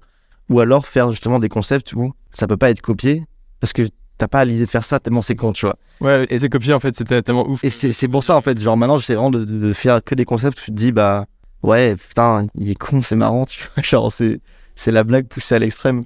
Avec tes billets, à la limite, tu pourrais recouvrir une voiture en entier. C'est ça, ça limite faire des trucs comme ça vraiment débiles, tu vois. Mais il faut que je trouve un moyen d'amener justement ce truc-là de grosses sommes d'argent dans un truc qui est pas juste parodique de hey, je double 200 000 euros pour une personne, tu vois. Mais trouver un concept qui est juste drôle et con, mais dont on pense pas forcément dès le début quand on pense à une montagne de fric, tu vois. C'est un peu ça le truc. Donc je pense que ça va arriver dans les semaines, hein. Je vais essayer de trouver un truc et je vais y arriver à mon avis. Faut que je réfléchisse. Et du coup voilà, quand tu parlais tout à l'heure de mon process créatif pour trouver les idées, bah ça vient dans des trucs comme ça parfois où j'ai le thé sur AliExpress, je fais putain, c'est pas cher. Ça peut être combien? En vrai c'était cher. En vrai, enfin pas cher pour ce que c'est parce que de base 150 000 $. l'affaire en or. Non, de base, en gros, pour 100 billets, c'était un truc comme 4 ou 5 euros. Ok. Et du coup, j'en ai eu pour 100. Mais tu vois, ça va parce que je me dis, en fait, ça va. Ouais. C'est pas cher. C'est pas cher, tu vois. Alors que de base, par contre, tu vas sur des sites de props français et tout. Les sites, ils font des marges de port. Ils vendent les mêmes billets, mais par contre, attends, c'était combien? Bah, je crois que c'était genre 100 billets, 20 balles, tu vois. Et t'avais vraiment un truc, les mecs, ils font du x4, x5. Et du coup, dès que tu veux, bah, autant de 3000 billets, en fait, ça te coûte directement 1000, 2000 balles. Ouais. Donc voilà. Je finirai par trouver un truc avec. J'ai une idée de concept, mais j'ai oublié. Je me suis dit que ça serait marrant. Ouais, j'ai beaucoup aimé l'appart de Léna en Lego. Ouais, ça c'était trop bien. Ouais. Ça c'était cool, et du coup je me disais, est-ce qu'il n'y a pas un truc à faire dans ça, je trouvais ça trop cool de ouf. Hein. Ah, c'est clair. Ça, c'est une bonne idée, justement. Ça, c'est des idées comme ça où sur YouTube, en tout cas, le YouTube français, j'ai l'impression qu'on a de moins en moins. Ouais. Et ça me fait chier parce que moi, avant, j'étais un consommateur de YouTube, mais vraiment de zinzin. Je connaissais tout depuis un peu les débuts de YouTube. J'ai suivi tous les youtubeurs, même les plus petits, vraiment, je suis abonné à genre 2000 personnes, tu vois. Et dernièrement, il y a eu ce truc-là où, en tout cas, le YouTube français m'ennuie beaucoup pour la majorité. Il y en a encore quelques-uns que je regarde beaucoup, tu vois. Phil Brequin, je regarde énormément, c'est un peu eux, du coup, qui m'ont donné un peu ce truc de la bagnole, alors de base, j'en ai rien à foutre, tu vois. Parce que eux, justement, ils ont ce truc-là de réussir à rendre grand public un truc dont, en vrai, la plupart des gens s'en foutent, tu vois. Moi, j'étais tombé sur eux, première vidéo, ils passaient un Dodan à 300, mais c'était à 50, il y a hyper longtemps, tu vois, genre 2-3 ans. Je me dis, ah, c'est marrant, ils sont cons. Et en fait, de fil en aiguille, ils font des vidéos où ils parlent, genre, du moteur, et moi je m'en fous, tu vois. Mais au final, vu qu'il y a des vannes, c'est marrant, et en fait, ils arrivent à te mettre dans un truc où tu y attends pas, quoi. Comme pareil, aussi en France, il y a une meuf que j'adore, c'est Syllabus. Et c'est une Canadienne, je crois. Québécoise. Ouais. Mais sauf que c'est genre ces vidéos, par exemple, c'est pourquoi est-ce que les tranches de sopalin ont ces dessins-là, tu vois. C'est que là, tu vois ça, tu te dis, mais je m'en fous. En fait, tu cliques, tu fais, putain, c'est fou. C'est hyper intéressant parce qu'elle en fait, elle arrive à te donner des sujets. En fait, elle prend un concept débile que tout le monde connaît, genre pourquoi est-ce que les ouvertures faciles ne sont pas faciles. C'est une de ses vidéos, je crois qu'elle a le plus marché. Et en fait, elle prend ce truc-là que tout le monde fait, ah, j'avoue, c'est con. Et après, en fait, elle te dérive vers un truc beaucoup plus scientifique, beaucoup plus profond, et c'est trop intéressant. Ça, je trouve ça trop bien. Je sais plus de quoi on parlait à la base. J'ai un peu digressé. Le point de départ, c'était les idées un peu, enfin les Ouais. créateurs que tu suis, Ok, ouais. les sujets que tu trouves. Bah, du coup, voilà. En France, Bah, Squeezie, forcément. Qui détrônera Squeezie? C'est la vraie question. On verra. En vrai, c'est fou. Hein. C'est dingue quand même d'être autant à ce niveau-là depuis si longtemps. Franchement, il y a quelques années, moi, Squeezie, j'ai jamais été client de ses premiers contenus. Moi, je l'ai regardé en 2 fois. Je l'ai regardé au tout début, après j'ai arrêté, et puis j'ai regardé quand il a recommencé à faire des trucs publics et tout. Mais justement, à ce moment-là, je me suis dit, c'est dingue, il a réussi à se réinventer. Ouais. C'est incroyable. Très très fort. Toi, Victor, il y a un créateur qui te motive ou qui te fait kiffer là en ce moment. De ce que tu parlais tout à l'heure, un gars qui s'appelle Ben of the Week. C'est un anglais Ouais. ou un américain, en tout cas c'est un anglophone, Ouais. qui fait des vidéos très marrantes parce qu'en fait il fait une sorte de storytelling où il raconte des histoires complètement débiles, genre comment je me suis incrusté en Corée du Nord. Ok, je connais. Ouais. Je suis tombé dessus justement dans mon recommandation. J'ai pas regardé, mais je suis tombé dessus. C'est assez drôle parce qu'en fait il y a un style d'écriture très humour absurde où en fait c'est vraiment de l'écriture et c'est très très bien monté. Ouais. Ça raconte n'importe quoi, tu vois. Ok, ouais. Mais c'est fait d'une manière, je sais plus, quand j'ai cambriolé un Starbucks ou Ok, ouais. où j'ai essayé de manger gratuitement pendant une journée avec tous les trucs gratos à droite Ouais. à gauche, tu vois. Ok, non, mais j'avais vu tomber dessus. En tout cas, je sais que j'ai vu une miniature que tu disais la Corée du Nord. Là, ça, je l'ai vu genre, dans mes recommandations dans la journée. Et c'est super drôle, c'est super divertissement et justement on en parlait, le côté de l'humour, à quel point ça peut rythmer une vidéo. Ouais, de ouf. Et c'est un humour que j'aime bien. Ah bah c'est comme Ryan Tran, lui, en termes de. Lui, pareil, je l'avais découvert il y a genre 2-3 ans, et c'est pour sa première série, justement, 1 centime. Sa première série qu'il avait fait, ça, c'était il y a 2-3 ans. Et après, du coup, j'avais un peu digué dans ses anciennes vidéos, et je me disais, putain, c'est fou, ce mec, il a master un truc, du concept à 1 centime, même de n'importe quel concept qui lui coûte rien à chaque fois, mais tellement bien écrit. Et ça m'a vachement rassuré, moi, du coup, pour un peu les concepts depuis août dernier, justement, où j'ai essayé de renouveler un peu complètement ma DA. C'est genre un des mecs qui m'a le plus inspiré, où je me suis dit, putain, mais en fait, il y a moyen de faire vraiment des trucs cool sans faire le MrBeast, quoi. Il y a moyen de faire des vidéos qui plaisent à tout le monde et qui sont hyper. Pour autant, genre, t'as envie de les regarder jusqu'au bout, tu vois. C'est pas juste, ouais, c'est marrant. Non, c'est des mecs qui écrivent tellement bien qu'en fait, t'as pas besoin de mettre de l'argent devant la télé de la personne ou d'aller très vite pour que la personne reste jusqu'au bout. Si t'écris très bien et que t'as vraiment un vrai storytelling, tu peux. C'est vrai que MrBeast, j'ai l'impression qu'il s'est un peu déshumanisé Ah, mais complètement. derrière des concepts, derrière des trucs. Bah, en fait, c'est vraiment le. Bah, j'avais vu une vidéo, je sais plus qui, peut-être Colin Samir, je sais plus, qui disait que c'était vraiment le prochain Disney, tu vois. Ouais. Et c'est vrai, parce qu'en fait, il a vraiment. Sur ce qu'il a fait, c'est monstrueux. Maintenant, c'est une marque, MrBeast, tu vois. C'est pas un YouTuber, il a sa marque de burger. Moi, quand j'étais à Los Angeles, là-bas, Beast Burger, c'est autant implémenté que Quick. Enfin, non, pas Quick. Pas. Mais genre que Burger King, c'est normal de manger Beast Burger. Ouais. Et le mec s'est mis partout, dans tous les Walmart, t'as ses chocolats Feastable, tu vois. Ah, putain, c'est ouf. C'est une marque à part entière. Et ça, le problème, c'est qu'il peut y en avoir qu'un ou deux, quoi. Même en vrai, qu'un seul. Et du coup, le copier pour monter au début, c'est bien, et par contre, tu peux pas en faire ton truc. Enfin, je pense que des concepts comme ça, c'est bien quand tu veux très vite monter, parce que c'est des concepts où forcément ça marche. Et au bout d'un moment, bah, ça sature, quoi. C'est dur de trouver sa patte d'auteur, je trouve, sur internet. Enfin, de ouf. Moi, c'est après 3 ans avant de trouver un peu ces concepts-là où. Bah après, mais encore, je trouve que je l'ai vraiment pas encore masterisé, tu vois. Je suis pas encore. Si, moi, pour moi, ma meilleure vidéo que j'ai fait toute ma vie, je pense, c'est l'épisode 1 de Minecraft. Je trouve que c'est le truc le mieux écrit que j'ai fait, tu vois. Et des fois, vraiment, je tombe dessus, je fais putain, comment t'as écrit ça, mec? Je crois que c'est comme ça que je t'ai découvert. Ah ouais? Ouais, Et c'est possible, parce que vraiment, je dis, bah, je retombe dessus, je fais, pourquoi tu refais pas ça? C'était trop bien, genre, j'ai trouvé ça trop bien écrit. Et c'est pour ça, en retombant dessus, je me suis dit, mais non, mais faut que je refasse des trucs comme ça, tu vois. Parce que c'est ce qui me fait le plus kiffer à faire en plus. De trouver le moyen de rendre un truc intéressant, plus que juste faire un gros concept. Faire les deux. Ouais, bah le but c'est de faire les deux. Hein. Le but c'est de faire justement des trucs comme ça et des gros concepts. Des gros trucs quand t'as des OP, coûte du cash et des trucs cool. Après, dans tous les cas, je veux pas revenir à un rythme effréné de poster tous les jours et tout, parce qu'en fait, bah, si j'ai le luxe de pouvoir travailler pas énormément et de gagner beaucoup, pour pas s'en priver, tu vois. En tout cas, dans la création, parce que du coup, ouais, je dis, moi, je veux pas non plus que les gens aient ma gueule en permanence devant eux, parce que c'est pas forcément un truc que j'aime bien, en tout cas la fame en général. Donc, garder ce rythme-là, ça me va. Mais par contre, on peut pas faire que des gros concepts. C'est pas qu'une question de thune, c'est juste une question de. En fait, le plafond de verre, tu peux trop vite le péter, quoi. Donc, c'est compliqué. On arrive petit à petit à la fin. Ça enregistre toujours, Victor. Ouais. Est-ce que t'as eu des moments de down où vraiment tu t'es dit, c'est quoi mon appareil photo, la création de contenu, ciao? Pas à ce point, Fini. mais alors par contre l'été dernier, avant justement que le phénix renaisse de ses cendres et que depuis du coup l'été dernier je poste que les trucs qui marchent très bien, j'ai eu ce truc là où vraiment pendant 2 mois, en fait c'est quand j'ai emménagé, pendant 2 mois, quoi que je postais ça flopait, mais parce que c'était de la merde avec du recul, tu vois. Et en fait j'arrivais pas à trouver de nouvelles pattes, en fait j'avais fait, après la phase des sketchs, après la phase de spammer mais faire des traînes et ça marchait bien parce que c'était marrant, tu vois, j'étais un peu un moment connu pour ça. Trouver un nouvel angle où justement quand je commençais à tester de vouloir faire des concepts bien écrits et tout, bah en fait je savais juste pas écrire, tu vois. Et du coup en fait j'étais en mode mais cette vidéo elle est trop bien, pourquoi elle marche pas? Maintenant je la regarde, je dis mais c'est de la merde. Et ça par contre pendant leurs 2 mois je me disais c'est pas possible. C'était au fond, tu vois, je me disais mais c'est fou, ça ne marche pas. Et je postais genre 3-4 par jour, des trucs vraiment produits. Pour le coup là je faisais vraiment du 6h 22h, tu vois. Rien qui marchait, ça me rendait ouf. Mais par contre J'avais mon tableau blanc dans mon studio et je me disais non, de toute façon, tant qu'il n'y a pas une vidéo qui pète, je continue, je vais pas m'arrêter, tu vois. Ça fait 2 ans, 2 ans et demi, il n'y a pas de raison que ça arrête. En fait, je savais pertinemment que ça allait faire pas remarcher.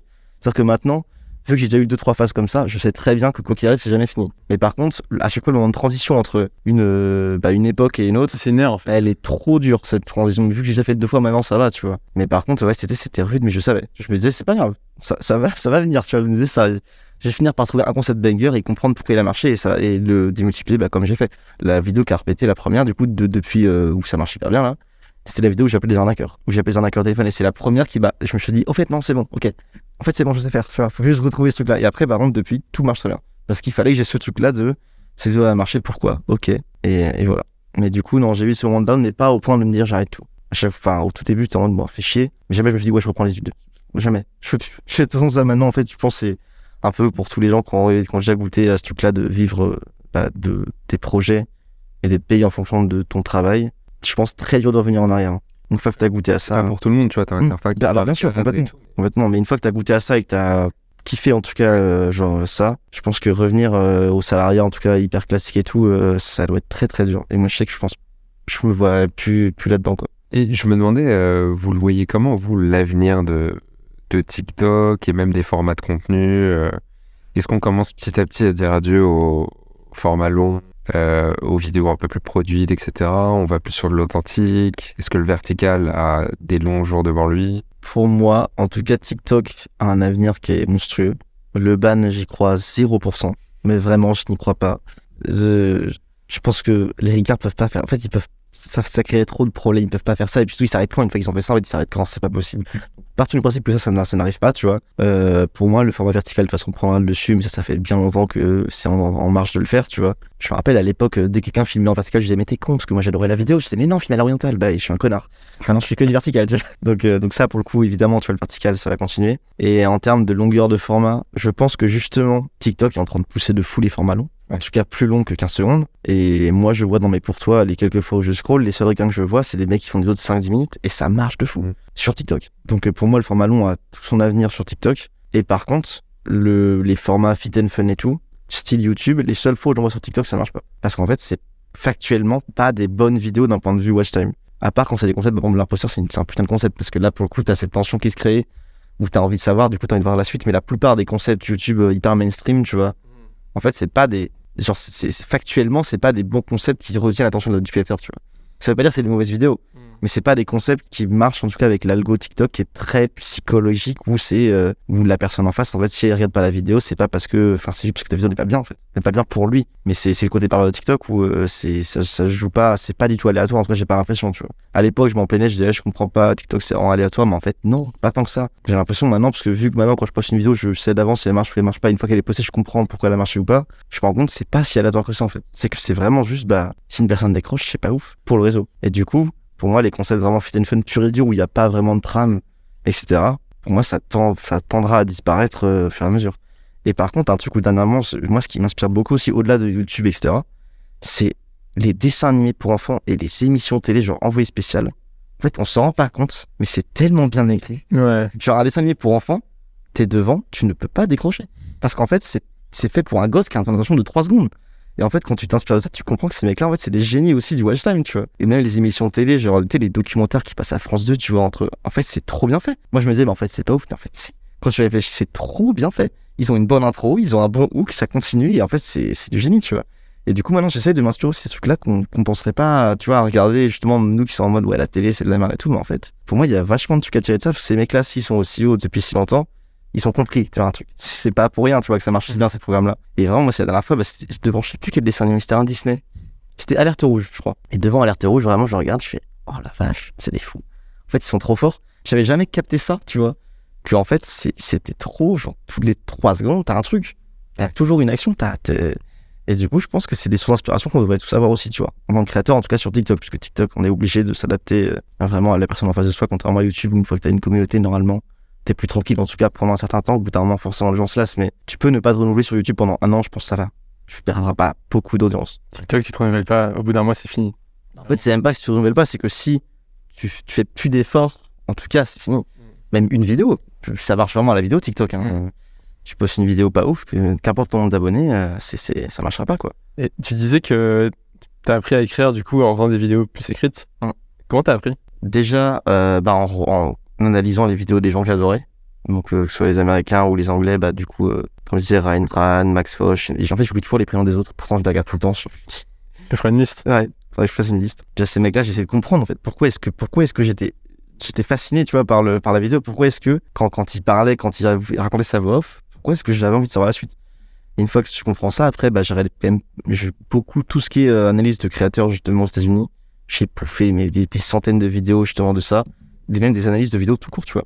Il y a plein de vidéos américaines, faudrait que je les retrouve, tu vois, mais de mecs qui analysent pendant 1 heure une vidéo de Jake Paul, qui dit pourquoi est-ce qu'elle est bien, tu vois. Et une fois que t'as compris ça, c'est trop bien.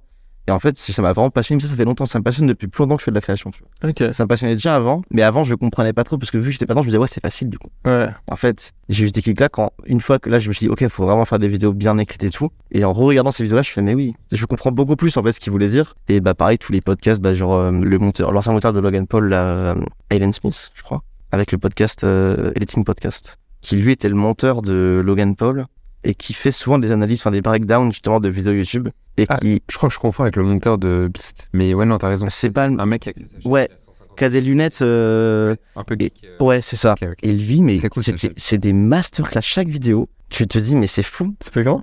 Je crois que c'est Aiden Smith ou Aiden Smith. Aiden ou Aiden. Et il a un podcast qui s'appelle The Editing Podcast où justement il parle avec des monteurs vidéo de youtubeurs américains. Et en fait, tu te rends compte que. Et c'est aussi ça un peu pourquoi j'ai peur de délaisser ça, moi, en tout cas, à d'autres gens, le parti montage. J'ai l'impression que beaucoup de monteurs qui débutent un peu, ou en tout cas qui sont en freelance, etc., n'ont pas compris pourquoi est-ce qu'un montage est bien ou pas, tu vois. C'est un truc, un montage, ça participe à l'écriture d'un truc, ça participe à une histoire. C'est pas juste faire des codes, des beaux zooms et des beaux textes, en fait. Et c'est un truc où ces mecs-là m'ont beaucoup inspiré pour moi, mes vidéos, de comprendre pourquoi est-ce qu'à ce moment-là, tu mets pas une animation, même si c'est plus joli, t'en mets pas une, parce qu'en fait, c'est chiant. Par contre, à ce moment-là, il faut que tu cales un zoom parce que c'est important.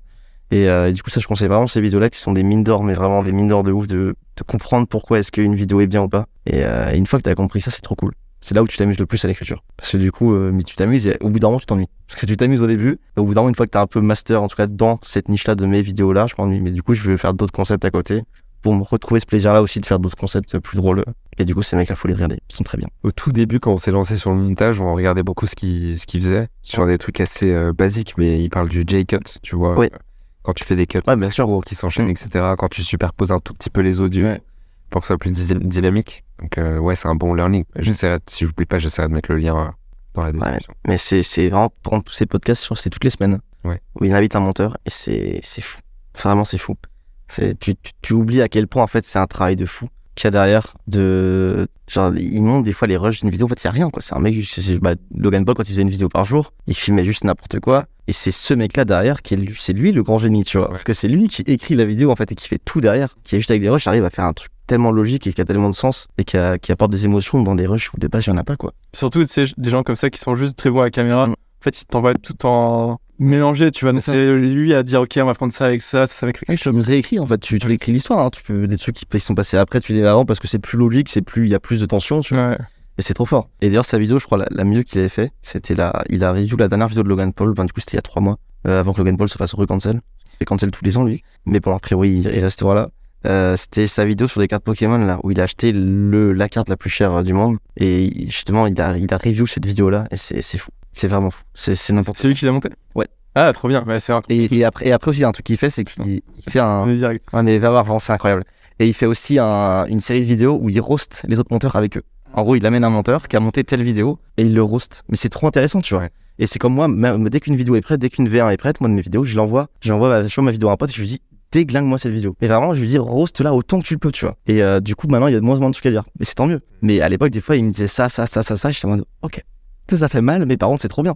Parce qu'en fait, si t'as personne pour te dire que c'est de la merde, bah tu continues de le faire. Ouais, ou tout le monde te dit c'est trop bien. Et c'est aussi le problème, je trouve, dans ce milieu de l'influence, c'est que les gens osent pas se dire quand c'est de la merde, quoi. Ouais. Alors c'est ce qui te fait le plus avancer. Moi, si un mec me dit ma vidéo c'est de la merde, j'aurais dit bah vas-y, pourquoi, dis-moi, tu vois, genre au contraire, moi je veux que ça marche mieux, donc quoi qu'il arrive, il faut se faire roaster. Ça c'est important, de savoir dire à ses potes, démontre-moi. Ouais. C'est trop bien, il faut le faire. Beaucoup de secrets, c'est l'écriture et le montage. Ah, de fou. Mais quand on dit montage, justement, les gens ont tendance à confondre beau montage et montage, tu vois. Un bon montage, c'est pas un montage forcément qui est beau. Et ça, c'est très compliqué à faire comprendre, tu vois.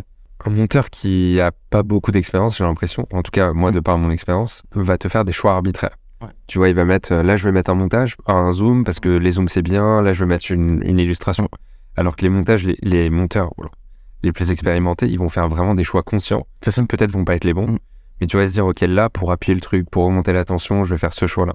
Et c'est ce qui fait vraiment la diff, quoi. Et petit à petit, je pense que toi c'est ce qui t'est arrivé, tu l'intègres. Et après, tu fais des choix qui t'ont l'air presque inconscients. Ouais, maintenant ça devient quasiment naturel, alors qu'en fait, je sais, tu vois, mais j'y pense plus. Ouais. Et par contre, à l'inverse, ça m'arrive encore parfois de me planter, et c'est normal, tu vois, et de me dire, ah bah là, c'était de la merde, et faut que je m'enlève ça. Mais non, de toute façon, c'est pour ça, moi, de toute façon, j'ai toujours été hyper autodidacte, et j'ai toujours voulu apprendre tout.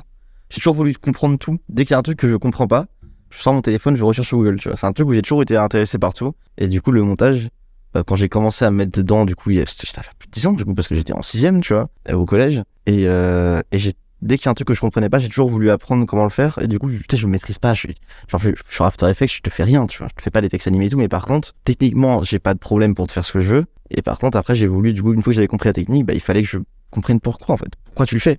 C'est pas juste faire un cut parce que ça va plus vite. Non. Pourquoi ce cut-là, il doit aller plus vite et pourquoi ça doit aller plus vite et parfois non, tu vois. Ce qui est bien avec faut deux types de montage, c'est que c'est pas forcément les montages les plus sophistiqués en apparence, tu vois, il y a pas des effets spéciaux, des lasers dans tous les sens, mais par contre ils sont super travaillés, quoi. Et je trouve que en termes d'expérience de viewer, ça élève vraiment l'expérience. Et je me demandais, Victor, tu veux nous partager toi un peu ta vision sur l'avenir des contenus? Qu'est-ce que t'en penses? Je pense que avant on était créateur centré, tu vois, on se basait vraiment sur les créateurs et on poussait du contenu par des créateurs. Maintenant on pousse plus les contenus en soi. Tu vois, c'est plus le content centric. Donc maintenant c'est vraiment le contenu qui fonctionne, de sorte que plein de gens aujourd'hui qui percent de ouf, personne sait qui ils sont. C'est juste des concepts sur TikTok, tu vois, les trucs des appartements, les trucs de donner de l'argent dans la rue. On sait plus trop et en fait t'as des créateurs qui ont des marques fortes, mais finalement on se perd dans beaucoup plus de contenu. Ce qui est intéressant, c'est beaucoup plus démocratique. Je pense qu'il y a beaucoup de futur à TikTok parce qu'en fait c'est beaucoup plus divertissant. Parce que précisément, on se pose toujours la question de est-ce que ce contenu est intéressant à cet instant T pour les gens, est-ce qu'ils le regardent? Donc ça évolue vachement, je pense qu'il va se passer plein de choses hyper intéressantes. Beaucoup plus de monde dans la creator economy, beaucoup plus de manières de percer. Je pense qu'il y a plein de gens qui vont mourir aussi, parce qu'il y a tellement de créateurs qui se lancent et qui font des trucs de ouf, notamment une nouvelle génération qui a ton âge, tu vois, ou même plus jeune, sur TikTok, qui vont mettre à l'amende des youtubeurs installés, tu vois, qui ont l'impression qu'ils font plus d'efforts depuis 2 ans, qui ont l'impression que juste parce qu'ils sont là, des vidéos vont être poussées, tu vois. Je pense petit baisse d'ego pour tous ces créateurs qui ont 500 000, 1 million d'abonnés sur TikTok et qui vont faire 10 000 vues en vidéo parce que finalement TikTok va dire non, c'est non pertinent de montrer tes vidéos aux gens sur TikTok. Et voilà, et non, mais trop intéressant, ça va évoluer. Pour moi, TikTok devient YouTube et YouTube devient Netflix. Donc, et Netflix devient cinéma et le cinéma décède. Enfin, dès qu'il y en a un qui meurt, de toute façon, ouais, c'est ça, ouais. Et non, plein de belles choses, plein de découvertes. Je pense pas que le cinéma va devenir un peu, pas forcément devenir TikTok, mais permettre d'amplifier TikTok ou devenir un peu la suite des autres formats, tu vois. Ouais. Et moi, ça m'étonnerait pas que dans 5 ans, t'aies des films déjà avec des budgets beaucoup plus faibles, portés exclusivement par des créateurs, avec un cast de créateurs. Et du coup, ça permettrait de, tu vois, Seb, ce qu'il a fait avec son documentaire. Ouais. C'est un peu le retour, il ferme la boucle. Mais imagine Squeezie, il dit, comme elle fait Nekfeu, tu sais, Nekfeu a dit, je fais un docu, je fais projection, il a sold out tous les cinémas pâtés qu'il projetait, tu vois. Ouais. Et sans aucune com autre que, je suis Nekfeu, je sors un nouvel album, tu vois. Et si demain Squeezie, il fait une dinguerie, il dit, ok, au cinéma, en avant-première, 100 000 places, ça part. Bah oui, mais bien sûr, ça part. Ouais. Donc, effectivement, c'est les nouveaux influents, les personnes influentes, c'est aujourd'hui sur Internet et notamment sur TikTok, donc c'est sûr, le cinéma va devoir s'adapter, et plus ces gens âgés vont mourir, plus ces jeunes vont vieillir, plus il faudra s'adapter à la nouvelle génération, parce que aujourd'hui, et je vois, on a bossé sur un film que j'ai pas cité, énorme four, tu vois, entre ce que ça a acheté, l'argent qu'ils ont mis en com et la visibilité, parce qu'en fait, aujourd'hui, les gens, ils s'en foutent, tu vois, t'as tellement de contenu bien partout que tu peux pas sortir un film de nulle part sans attente et espérer que ça fonctionne. Je pense que c'est possible, mais c'est très compliqué, quoi. Donc, tu vois ce que je disais par rapport au budget, etc. Donc c'est vrai que justement, même là, avec déjà nous les créateurs, en tout cas surtout sur TikTok et même YouTube à l'époque, on apprend de plus en plus à travailler avec le moins en moins d'argent. Et aussi même avec tous les outils là en ce moment qui arrivent d'IA et tout, c'est vrai que je pense que le milieu autour de la création, même au cinéma, ça va vraiment changer parce que il y en a qui se gavent depuis des années aussi pour rien. Et on va se rendre compte de plein de problèmes, tu vois, par ça. À la télé, on en parlait aussi hier, justement, que Médiamétrie, par exemple, tu vois, il y a des trucs, c'est bizarre, tu vois. Il y a des trucs, en vrai, les gars, c'est pas normal, c'est louche, tu vois. Et là, on va commencer à se rendre compte, je pense, il va avoir un gros shift, tu vois. Déjà là, depuis 6 mois, il y a un énorme shift, je trouve, avec TikTok qui a vraiment changé de place dans la société, en tout cas auprès du grand public, où avant c'était l'application où tu avais des conneries, et maintenant c'est je fais plus sur YouTube, je regarde sur TikTok, tu vois. Et à mon avis, t'as plein d'industries comme ça, du divertissement qui vont vraiment changer de plus en plus. Parce que c'est ça, c'est un monde où là, c'est en train d'exploser, tu vois. Ça explose déjà depuis 10 ans, mais il y a un moment où ça va bien falloir que ça pète, tu vois, parce que ça peut pas continuer de grossir indéfiniment sans que ça prenne la place d'autres choses. Donc j'ai hâte de voir ce que ça va donner tout ça en tout cas. Mais pour moi, TikTok a un avenir plus que certain. Parce que c'est pas pour rien qu'ils sont montés aussi haut, aussi vite. Et surtout, pour moi, c'est l'algo, c'est le truc le plus logique en fait. C'est que c'est du renouvellement permanent. C'est que du coup, vu que c'est à la base, ils sont partis de contenu, vraiment du contenu fast-food, tu vois, où tu postes et ça disparaît au bout d'un jour. Là, ils commencent à pousser du contenu pour que ça reste un peu plus longtemps sur la plateforme. Tu vois, il y a des vieilles vidéos à moi qui rebercent et tout. Mais par contre, pour autant, il y aura toujours une valse, tu vois, de créateurs, parce qu'en fait, un créateur, s'il a eu de la chance pour personne d'un coup, qu'il n'a pas réussi à comprendre pourquoi il marchait et à trouver des manières de pérenniser ça, il va mourir. À l'instant, par contre, de l'autre côté, tu auras un autre qui va arriver d'un coup, qui sera motivé, qui pendant un mois va se buter et qui va réussir à percer d'un coup. Du coup, pour moi, cette plateforme-là, en tout cas, elle va rester, voire même surpasser beaucoup d'autres. Et par contre, en termes d'économie des créateurs, je sais pas justement où est-ce que ça va aller. Est-ce qu'on va quand même avoir, au bout d'un moment, comme sur YouTube, on va finir par avoir quand même un pôle, en tout cas en haut, une sphère qui va plus trop bouger? Ou est-ce que ça va continuer de... Je pense que en vrai, aujourd'hui, t'auras beau avoir 5 millions d'abonnés, ta vidéo, elle est pas ouf. Ouais. Elle est pas vue. Ouais, bien sûr. Mais moi, je pense, tu vois, je parle plus au bout de 5 ans d'expérience, ceux qui ont réussi à rester en haut, bah, ils sont tellement bien entourés, ils connaissent tellement le truc, puisque ça va aussi, ils vont juste plus bouger. Après, on disait ça de YouTube, et en vrai, YouTube... ouais. Même des gros youtubeurs qui sont pas renouvelés, ils sont morts. Hein. Ouais. Bah, parce que dernièrement, on en voit plein. Hein. Donc ça marche moins, ou parce que, bah, juste, en fait, c'est moins intéressant de regarder ça, alors qu'il y a d'autres contenus plus cool, plus frais, quoi. Moi, j'en pense un, notamment. Peut-être tu couperas le nom. Je dis quand même, c'est comment il s'appelle ce gars? Et lui, c'était, je suis allé voir ses dernières vidéos, ouais. Déjà très peu de vues et en plus, je trouve ça vraiment pas intéressant, tu vois. On s'en fout. Par contre, maintenant, il y a à part Squeezie, il y a plus dans le top. Si Amixem, je regarde. Alors justement, Amixem, j'ai complètement arrêté de regarder et maintenant, je regarde beaucoup depuis 1 an ou 2. Ok. Et alors, par contre, c'est des vidéos qui sont justement pas du tout optimisées comme moi. J'ai des vidéos que j'aime bien regarder. Ouais. Mais je les trouve trop cool, tu vois. Parce que aussi, son crew, j'aime beaucoup, tu vois, les gars avec qui il est et tout. Et c'est un des seuls que je regarde, tu vois. Et sinon, ouais. J'ai l'impression qu'ils sont installés, ils sont en mode on est marrant, on est connu, c'est bon. C'est ça. Ouais. Alors que bah non, mais après là ils s'en rendent compte. Hein. La plupart ils ont tous fait une petite pause, ils commencent à se remettre en question et tout, mais ils ont peur quoi. Moi je me rappelle au tout début, les premières soirées influenceurs où j'allais il y a 3 ans, les youtubeurs ils méprisaient les TikTokers. Tu vois. Là ça a vraiment changé. Hein. Ils se rendent compte qu'en fait, ouais, c'était ça, tu vois, ça a vraiment changé de fou. Et c'est trop marrant, tu vois, à quel point ça a évolué. C'est drôle. En fait, la hype, elle était sur YouTube. Quand tu voulais être hype, fallait checker les derniers youtubeurs. Et là, aujourd'hui, ça devient TikTok. Bah oui. Et c'est là où on est bien, parce que nous, on est installé sur TikTok. Mais on arrive au moins, parce que on arrive où c'était le plus simple de percer. Et du coup, on a gagné des abonnés. On a eu le temps maintenant de comprendre comment ça marchait pour avoir un truc solide. Ouais. C'est trop bien. Il y a eu une bonne partie de chance au début. Après, par contre, après, il a fallu quand même comprendre pourquoi ça marchait et tout. Puis on a fait des vidéos longues, du coup, on est arrivé quand il y a eu la monétisation. Dès le début, on a réussi à attaquer dès qu'il fallait. Tous les mecs qui faisaient des trends, ils se sont dit, vas-y, on va faire des vidéos longues, story time, pour essayer de gagner ouais, ça a marché 2 semaines. Ça a marché 2 semaines. Ouais, bien sûr. Et là, c'est finito parce que je pense que déjà, Ego, quand il voit que t'es plan fixe ou face cam, il fait vas-y, ciao. Ouais, c'est clair. Moi, j'en avais fait une pour la Fondation Abbé Pierre, où j'avais pris la trend des appartements. Ok. Et en fait, c'était une meuf qui vivait dans un 9 mètres carrés. Ok, ouais. Et du coup, ça a bien marché parce que tu vois, il y avait une cause, mais j'ai pivoté. C'est bien amené. Un truc, ouais, qui. Mais du coup, non, moi, je pense qu'il y a de la place, faut juste utiliser les codes. Tu vois. Ouais, mais faut réussir à trouver le moyen de le rendre. En fait, t'es obligé de tout gamifier un peu. Ouais. Il y a des sujets que, bon. Par exemple, moi, je trouve ça incroyable que ça marche autant tes portraits, tu vois. Ouais. Parce que c'est des trucs où tu te dis, mais c'est fou, c'est un peu des ovnis. Ouais, bah, ça marchait déjà, il y a déjà un concept qui marchait un peu comme ça, mais. Ouais. Mais tu vois, je trouve ça cool que t'aies des concepts comme ça qui arrivent autant à. Alors, le problème, c'est qu'à une époque, je pense que ça cartonnait parce que c'était nouveau et TikTok adore la nouveauté. Et là, j'en ai mis que j'aime vraiment beaucoup, qui marche super bien sur Instagram. Et je pense sur TikTok, mec, c'est. Ah ouais, c'est des sœurs. C'est des fours de ouf. Parce que autant ça apporte beaucoup de valeur et t'as un engagement qui est gigantesque, tu vois, t'as genre 25% d'engagement. Ouais. Tu vois, une personne sur 4 like comment. C'est pas mal. Ouais. Mais en fait, les gens ils sont pas pour ça, tu vois. Donc malheureusement, aujourd'hui, pour moi, ce format qui est un peu venu, effectivement, parce que très calme, très marche moins. Par contre, le format photo sur TikTok, mais c'est fou comment ça marche bien. Bah ouais. Moi, dans mes portraits, justement, je dis j'ai que des mèmes ou des voitures, mais j'ai aussi juste beaucoup de carrousel. Je suis devenu un peu un vieux. Des vidéos de design d'appartement. Ah, aussi, ouais. Et vraiment, c'est des vidéos où t'as un texte après qui fait genre 4000 pages.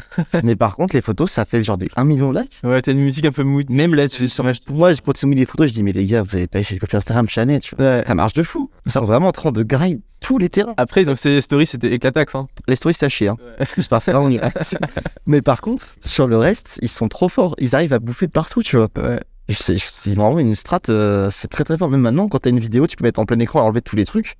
Et surtout, une vidéo longue de 10 minutes qui est en format horizontal, tu peux la mettre en paysage et avoir plus rien sur l'écran, t'es sur YouTube. Ça, il le fait automatiquement ou tu Non, par tu dois le faire pour l'instant. J'ai oublié. Mais sur un bouton, ça va. Ouais. Ok, Parce que, super. en fait, s'il le mettrait automatiquement, ça niquerait l'expérience de scroll.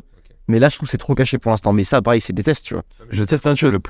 Quand tu l'uploads, tu dois cocher un truc ou Ah non, tu fais- tu l'uploades, en fait, par contre, tu l'uploades en format 16 neuvième, pas 9 16e, quoi. Tu l'uploades en format vraiment. C'est ce que j'ai fait sur une vidéo où je crois que ça marche pas. Ah ouais. Mais bon, Peut-être si t'as rajouté du texte au-dessus, peut-être. Mais vraiment, si tu rajoutes rien. Souvent, je trouve ça vraiment ouf, quoi. Vraiment, t'as une expérience de visionnage, t'es sur YouTube. C'est. Et tu te souviens à l'époque où t'avais des extraits genre de C'est mon choix, coupés en 17 parties. T'as des films entiers là sur TikTok. Ça butait les ça marchait bien, tu vois. Déjà, c'était la partie 1, partie 2. moi, je regarde. Hein. Je suis client de ce genre. Ah, mais l'époque où tu devais scroller et tu savais pas où c'était dans le. Oui, c'est hyper drôle parce qu'il y en a qui sont épinglés et tout, t'arrives pas à trouver la bonne. C'était l'enfer. En termes d'engagement, c'est pas. Bah ouais. Ouais, des fois, je tombe sur des vidéos genre envoyées spéciales, tu sais, sur TikTok, je me prends en jeu, tu vois. Ah oui. Parce qu'encore une fois, ils sont très bien écrits, ces trucs-là. Et du coup, en fait, tu te retrouves aller sur un compte shady, là, qui poste plein d'émissions.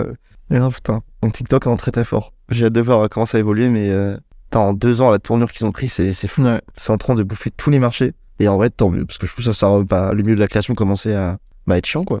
C'était de ouf. Ils étaient installés, les youtubeurs. Plus d'efforts, mais ce qui est compréhensible aussi, parce qu'au bout d'un moment, les mecs. Facile. Ouais, mais tu vois, les mecs, ça fait 8 ans qu'ils font, je me dis, bon, on a trimé, tu vois, allez, maintenant, on rentre tranquille, on amasse, mais le problème, c'est que, on en parlait tout à l'heure, des OP skippables. Maintenant, les youtubeurs, ouais, ils font l'intro, concept de fou, maintenant, OP dans un autre champ, la vidéo dure 15-20 secondes d'OP, mais tout le monde le skip. Je pense que sur une vidéo 1 million de vues, en vrai, t'as 10 000 personnes qui l'ont vu, je pense vraiment, hein. Je pense que t'as très, très, surtout vu que les gens regardent beaucoup sur mobile, ça va hyper vite. Je trouve que c'est designé pour que tu les passes. Mais oui. Tu vois, on dirait qu'ils font vraiment tout. Tu vois, alors attention maintenant, publicité, fond noir, le timer. Mais des fois, ils mettent carrément le rendez-vous à 2 minutes 35 pour passer. Mais comment la marque accepte ça? Je trouve ça fou. Comment la marque, dans un gros budget, accepte ça, tu vois? C'est la pire intégration possible. Là, on reviendra au modèle de la télé, quoi. Sauf qu'en plus, c'est parce qu'il est gratuit. Du coup, tu perds tout le truc. Peut-être que les gens skippent pas. Hein. Peut-être que dans les stats, après, les marques sont pas assez avancées, je pense, dans leur éducation aux métriques YouTube pour dire, OK, partage-moi la rétention à 20 secondes. Etc. Alors que maintenant, en plus, n'importe qui en a accès maintenant. C'est public. Maintenant, tu peux voir sur une vidéo où est-ce qu'il y a le pic de visionnage. À chaque fois, tu vois le pic, il est juste après l'OP. Parce que les gens sont avancés jusqu'après l'OP. Ouais, mais les marques demandent pas trop, ou les créateurs demandent pas, tu vois, parce qu'ils savent que c'est une douille, tu vois. Je trouve ça fou, tu vois. Ouais. Je trouve ça con. Enfin, les marques, faut qu'elles s'en rendent compte. Et qu'elles viennent chez nous. Qu'elles viennent sur TikTok. Bon, c'est le cas, mais. C'est comme les marques qui demandent, en story, combien de gens ont cliqué sur l'URL pub, tu vois. En fait, quand les OP elles sont éclatées et les gens ils cliquent pas, donc en fait les gens ils partagent pas. Des fois, t'as 30 clics sur 30 minutes et ouais. Ça, désolé. Et en même temps, pareil, ouais, si le brief est trop chiant pour une story, en plus. C'est ça que les marques, des fois, elles sont un peu connes. Hein. Tu sais, elles te disent, je veux que ça performe à fond. Par contre, j'ai vraiment écouté 0 de tes conseils pour que ça performe à fond. C'est ça. Tu vois. Ouais. Et du coup, ouais. Mais bon, ça faut arrêter. Faut bosser avec des marques où c'est gagnant-gagnant. Ouais. Sinon, en fait, tu perds du temps, d'énergie. Tu refiles. C'est pas ça, moi, déjà, je veux faire que de la awareness. Je veux pas qu'il y ait de lien en bio et tout, parce qu'en vrai, ça marche. En fait, à part si t'es un mec où t'as un concept de niche, là, par contre, tu vas convertir à fond. Mais sinon, les gars, à partir du moment où t'es grand public, faut arrêter de croire que pour une vidéo d'1 million de vues, tu auras 100 000 personnes qui vont s'inscrire, tu vois. Ouais, c'est clair. En vrai, si déjà au moins t'as 1 million de personnes qui en ont entendu parler, c'est déjà très bien. Et à ce temps, écouter le genre x10 à la télé, donc. Moi, j'avais fait un truc avec Albert School. La vidéo, elle a fait 10 millions de vues. Ouais. Il a quand même eu 25 000 inscrits sur son site. Ouais. Mais le ratio est pas non plus. Ouais, mais ça, enfin, pas 10 millions de vues quand même. Ah, mais c'était la visite du truc. Ah, c'est ça qu'elle a testé aussi. En même temps, elle était impressionnante. En plus, c'était vraiment dans l'époque des trends. Ouais. Tu vois, je pense que j'ai sorti ça aujourd'hui. Je sais même pas si ça C'était sera le bon moment, t'étais tombé plus bien là, quand il fallait. Ouais, et l'accroche était pas mal. Ouais. Et combien ton loyer? 1 million. Ouais. Mais surtout, je pense qu'il faut sortir de l'optique et de regarder le taux de conversion par rapport au nombre de vues, mais le regarder par rapport à ce que tu investis.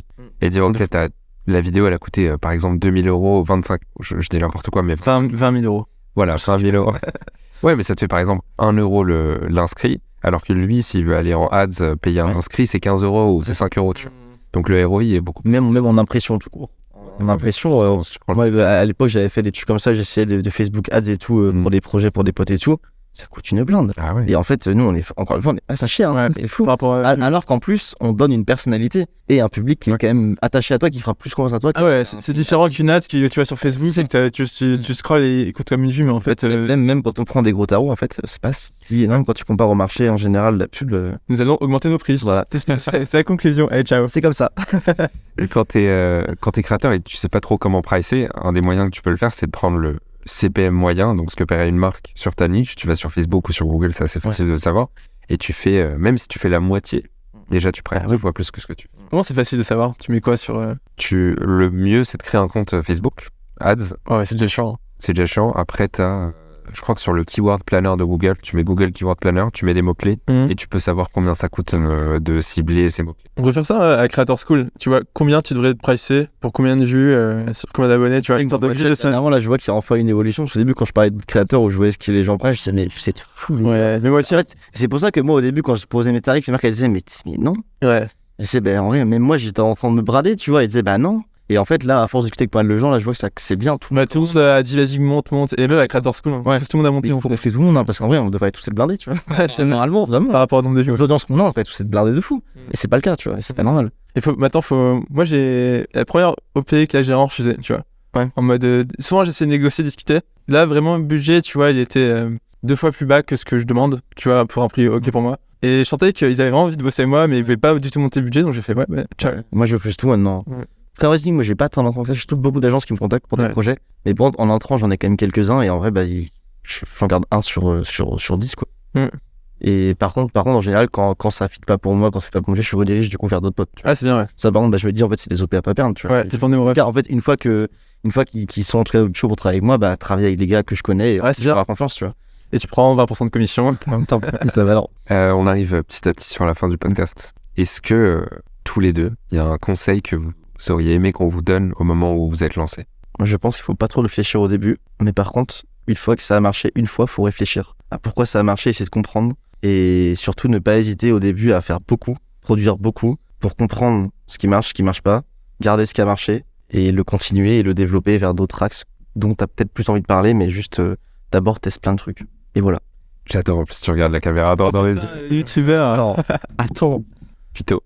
T'avais dit un truc intéressant au début en fait, c'est genre, c'est trop cringe jusqu'à ce que ça marche. C'est ça. Tu vois, t'es vraiment une merde si tu fais des vidéos que personne regarde, genre c'est trop bizarre. Une fois que ça fonctionne, ah bah c'est évident et tu te kiffes, tu vois. Moi je pense que t'as pas le choix, il faut bider en fait. Je pense que toi comme moi, en fait, on a eu cette chance que ça marche très vite, très tôt. Et aussi la chance du confinement où en fait, vu que tout le monde faisait un peu ça pour la blague, et qu'en fait, tu voyais personne. Donc en fait, même si ça flowait pendant 2 mois, tu voyais personne. Donc au pire, après, tu faisais comme si de rien n'était. Ouais, c'est clair. Tu n'étais pas avec tes potes en mode ouais, aujourd'hui je fais des TikTok, ouais. T'avais pas besoin de dire ça, tu fais comme tout le monde. Je pense que ça, c'est la plus grosse barrière et c'est pour ça que c'est encore un marché qui est cool, qu'il n'y a pas tant de monde. C'est qu'en fait, il y a peu de gens qui se disent ok, je passe de pas créateur à créateur. Parce que le pivot, il est trop bizarre, tu vois. Mais surtout qu'à partir de quand tu dis ouais, moi je suis créateur, tu vois. T'es si t'es avec tes potes, t'as 10 abonnés, mais tu fais des vidéos tous les jours et qui sont peut-être calés, tu vois. Peut-être tu vas pas dire, tu vois, je suis créateur de contenu. On te dit, ta gueule. Et en fait, alors que si, en fait, t'as pas besoin de nombre d'abonnés pour être créateur de contenu. Ouais, c'est juste une passion. À partir du moment où tu crées du contenu, t'es créateur de contenu et c'est tout, tu vois, ça s'arrête là. Mais c'est vrai que ce shift-là, moi, bah, c'est grâce au confinement, sans ça. Alors que j'ai toujours voulu faire ça.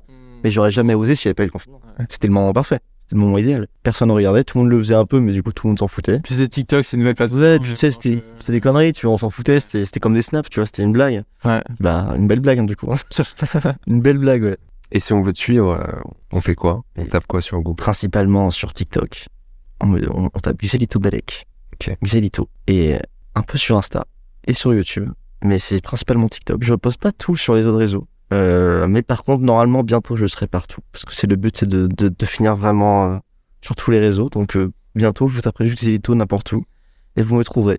Mais pour l'instant, venez sur TikTok. Ça va être sympa. Je connais une agence qui reposte contenu. J'en connais aussi. J'ai déjà bossé avec une et au final, j'arrête là. Ouais, c'est de la merde. C'est de la merde. Je rigole. Oui, non, on en a parlé tout à l'heure. Moi, j'avais bossé avec une agence avant et c'était pas ouf. C'est pour ça. C'était mal passé parce qu'ils m'écoutaient pas. Ils repostaient mes vidéos sponsor. Je leur disais, mais les gars, vous êtes. Enfin, ils faisaient n'importe quoi. Mais tu vois, genre Chrome, en vrai, même si tu l'as pas vendu, ça vaut le coup de la reposter. Ah non, bien sûr. Mais là, même. Tu sais, tu avais vendu Chrome le fait que ça cross-platform. J'avais vendu Reels, Shorts. Ok. Et TikTok. Mais Shorts, j'avais auto-metté, les vidéos, ils ont fait 308, tu vois. Ouais. Mais c'était histoire d'eux, comme ça, je le dis, voilà. Victor, si on veut te suivre sur les réseaux, qu'est-ce qu'on tape? Victor Apchi sur Insta, Vito Vidéo sur TikTok. Alors c'est marrant parce qu'il y a un jeune qui m'a reconnu, il a fait « Ah, c'est Vito Vidéo ». C'est le prénom, non? C'est drôle. Et Yogi Ultime sur Instagram, sur lequel je suis associé. Qui est Ultime qui partage des bons plans et des adresses à Paris. Exactement. Beaucoup de street food. Ouais. Et on fait des shorts, du coup, j'ai une vidéo sur Pâques. On a fait le chocolat le moins cher de Paris versus ce chocolat le plus cher de Paris. Et on finit dans un palais 5 étoiles avec un truc en 80 éditions dans le monde.